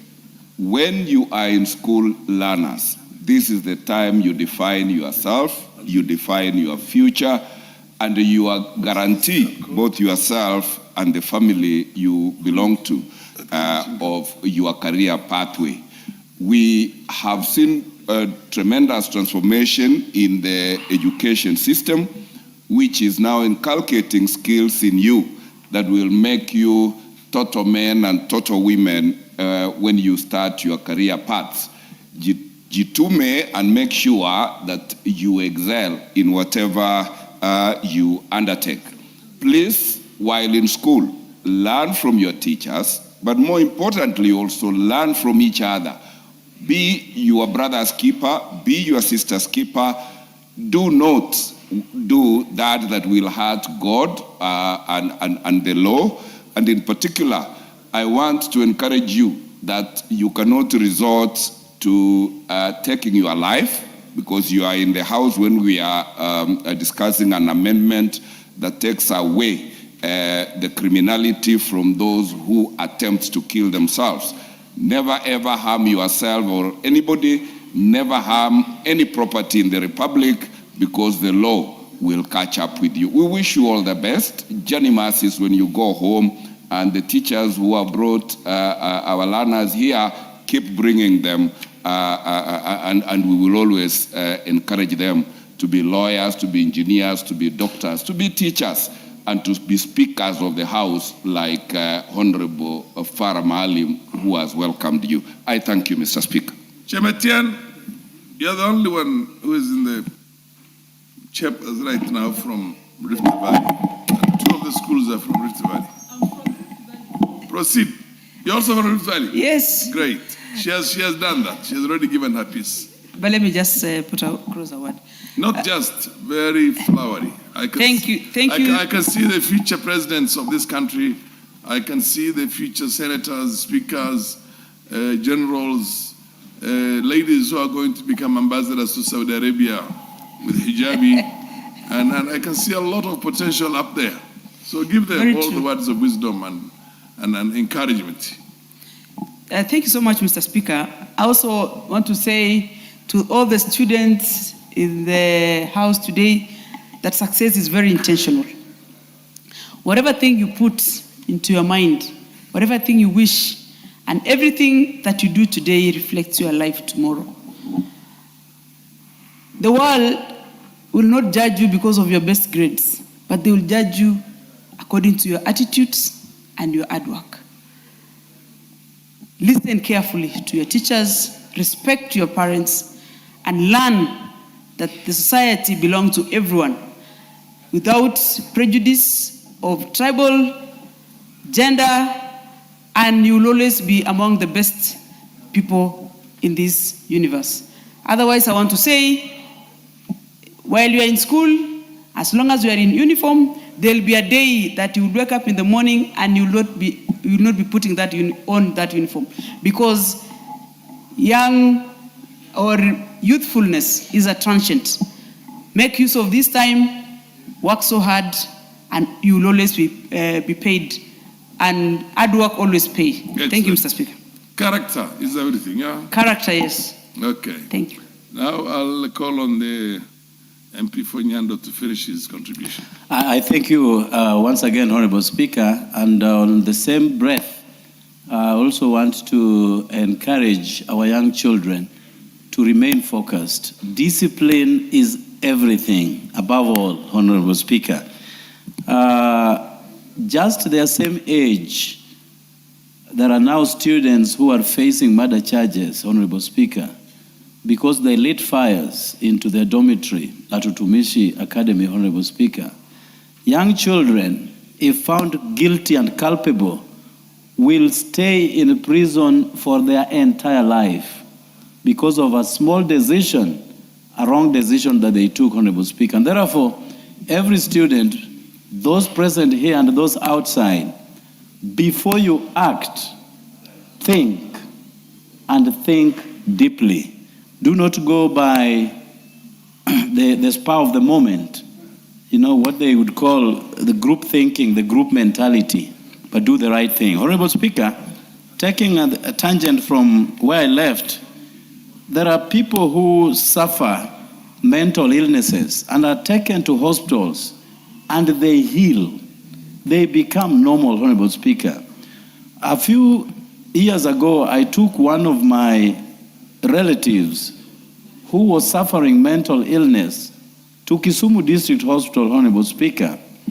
And after 1 week, he had improved He was very consistent in his behavior and became normal. And I was asking the doctors what the problem then happens when you have many people either walking naked or are collecting garbage on the streets because of mental illnesses. And the doctor told me that because people fall ill and it takes forever to be taken to hospital, some of them are still being taken to witchcraft, Honorable Speaker. Some of them are taken to some cultish religious groupings with indoctrinated membership, Honorable Speaker. So that span of wasting time, strengthens the mental disorder. And that is why then it becomes quite irreversible, Honorable Speaker. And therefore, what my brother, Honorable Watch, is coming up with is timely. We do not need to condemn these people without giving them a second chance at medical intervention, Honorable Speaker. And if that is going to happen, we are going to release many from our jails. We are going to have many who would have otherwise languished their entire life behind cells, Honorable Speaker, and give them a productive chance and produce to our society, Honorable Speaker. And therefore, I support this bill, and I hope that we will also infuse a category where these people who will be subjected to medical help will also be funded, so that you do not have somebody who wants to take out his life and is still required to go look for money to have that medical intervention, Honorable Speaker. I thank you for the opportunity. Honorable Daud Rahim, followed by Honorable Mishimboko. Thank you, Honorable Speaker. Honorable Speaker, I wish to support this bill by Honorable Oloch. I spoke to him earlier, saying suicide in Islam is strictly prohibited. Honorable Speaker, in Islam, Surah Al-Nisa 4:29 says that you do not take your life, because it says, and I will quote, and do not kill yourselves. That's what Surah Al-Nisa says. Allah is without doubt most merciful to you. The same is said again in Surah Al-Baqarah, where it says that your life is not for you, it is for the Lord.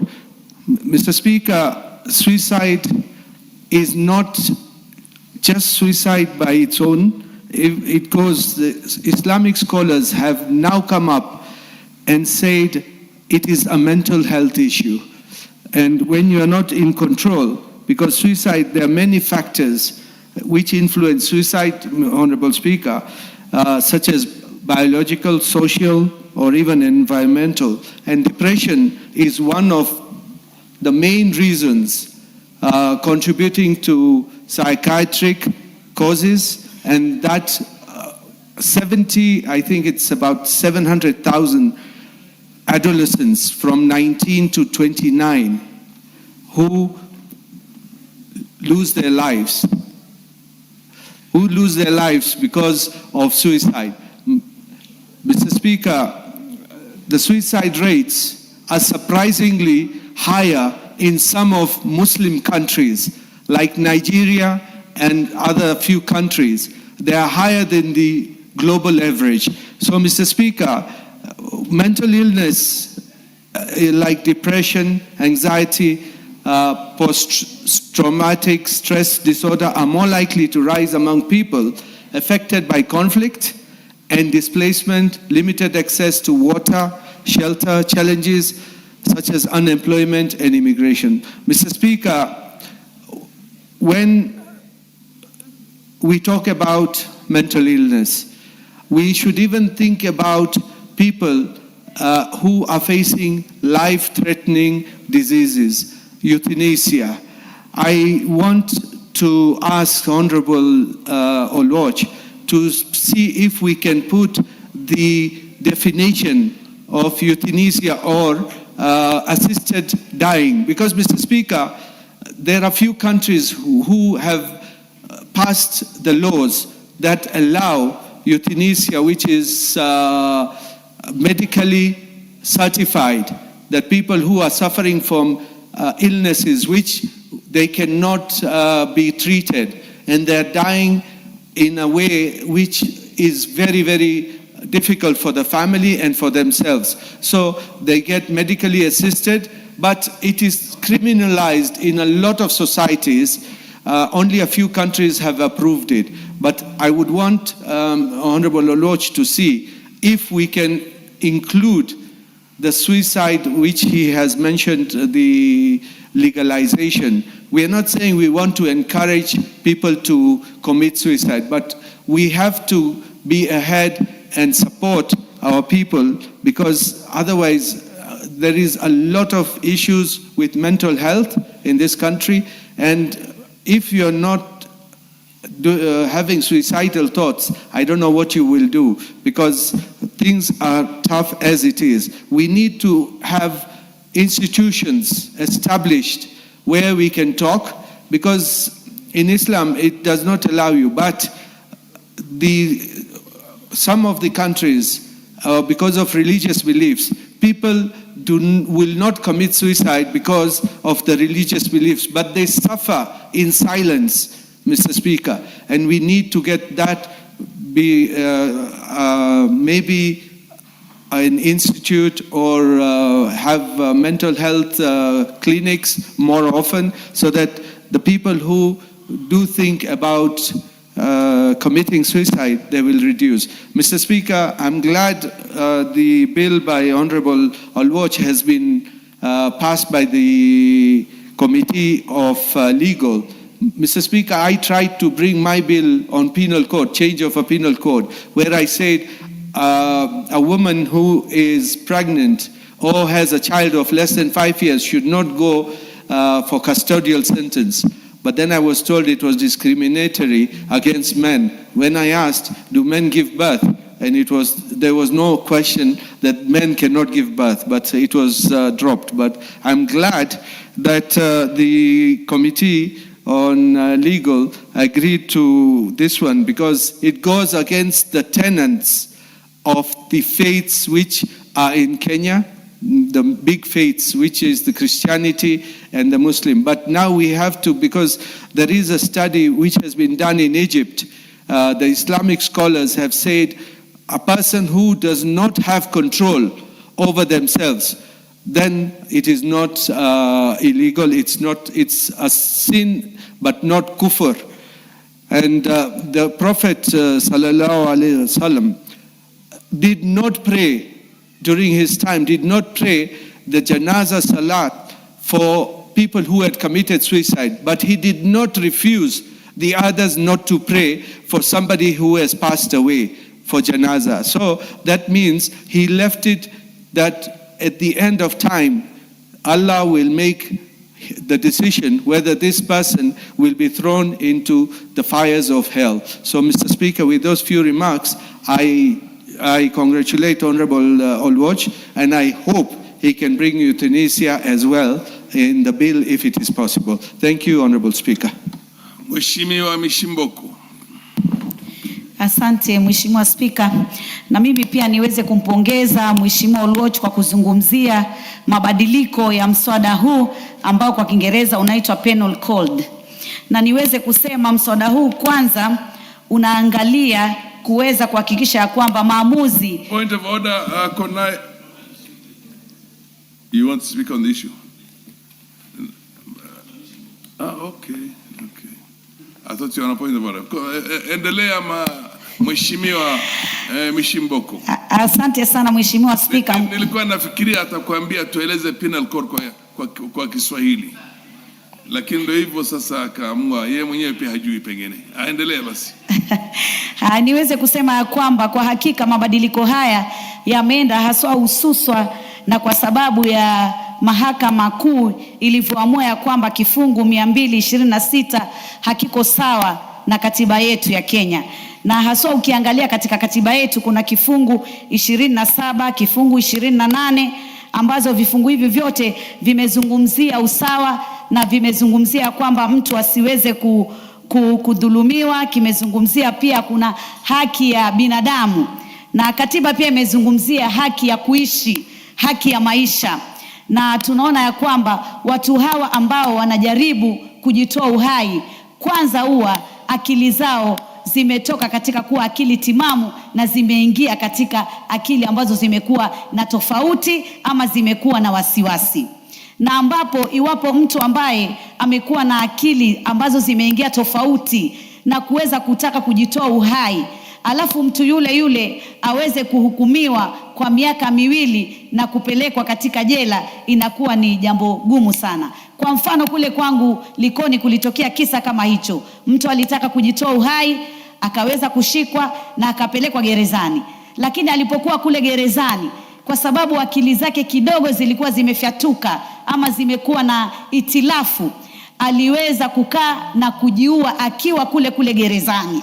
Kwa hivyo basi ni kumaanisha ya kwamba badala ya kwamba tungekuwa tumemsaidia mtu kama yule kuweza kumpatia mawaidha na kuweza kumpatia njia ambazo pengine ile misongamano ya mawazo machafu katika akili zake imeweza kupungua na akaweza kubadilisha mawazo ya kutaka kujitoa uhai, sisi tunampeleka gerezani, tunamuongezea mchanganyiko wa mawazo mengine, mawazo magumu, na anaweza kujitoa uhai.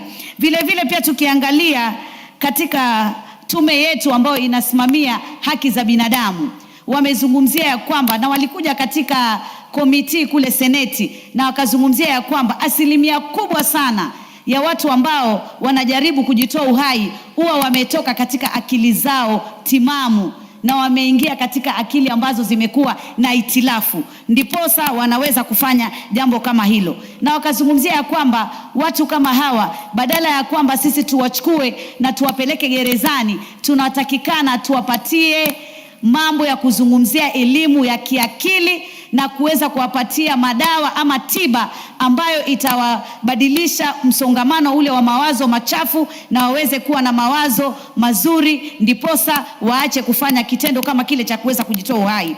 Vile tukiangalia shirika la kiulimwengu lile ambalo linaitwa WHO, shirika la kiulimwengu la kuangalia mambo ya afya, limesisitiza ya kwamba tukiweza kuwafanya hawa watu ambao wanataka kujitoa uhai kama wahalifu, inazidisha sana uwezekano wa watu wengi kutaka kujitoa uhai. Na kivyengine ni kwamba watu kama hawa tunatakikana tuwapeleke katika tiba za kuzungumzia mambo ya afya ya kiakili na kuweza pia kuwazungumzia sana na kuweza kuwanusuru katika jambo kama hili. Tukiangalia katika taifa letu la Kenya, tunaona visa hivi vimekuwa vingi sana, haswa wakati tunaona kumekuwa na mambo ya madawa ya kulevya kwa wingi sana. Tukiangalia zile tunaita, watu kule mtaani wanasema brown sugar, wengine wanakuambia ganja na miadarati mingi sana. Na baada ya kuwa na hii miadarati mingi sana, ndio tumeona visa kama hivi vimekuwa mingi. Na je, tuangalie hii miadarati, mtu anapotumia akili yake inakuwa timamu ama akili yake inakuwa na tofauti? Na jibu ni kwamba akili huwa inakuwa na tofauti na anakuwa si yule mtu wa kawaida ama ile akili yake ya kawaida. Na ndiposa anaweza nidhamu. Mheshimiwa Mishimboko, umebakiza dakika 5 wakati hoja hii itakuwa kwenye bunge tena. Wewe uko na dakika zako 5. Honorable members, on the time being 1:01 p.m. This House stands adjourned until Wednesday, the 24th of June, which is today, the year 2026, at 2:30 p.m.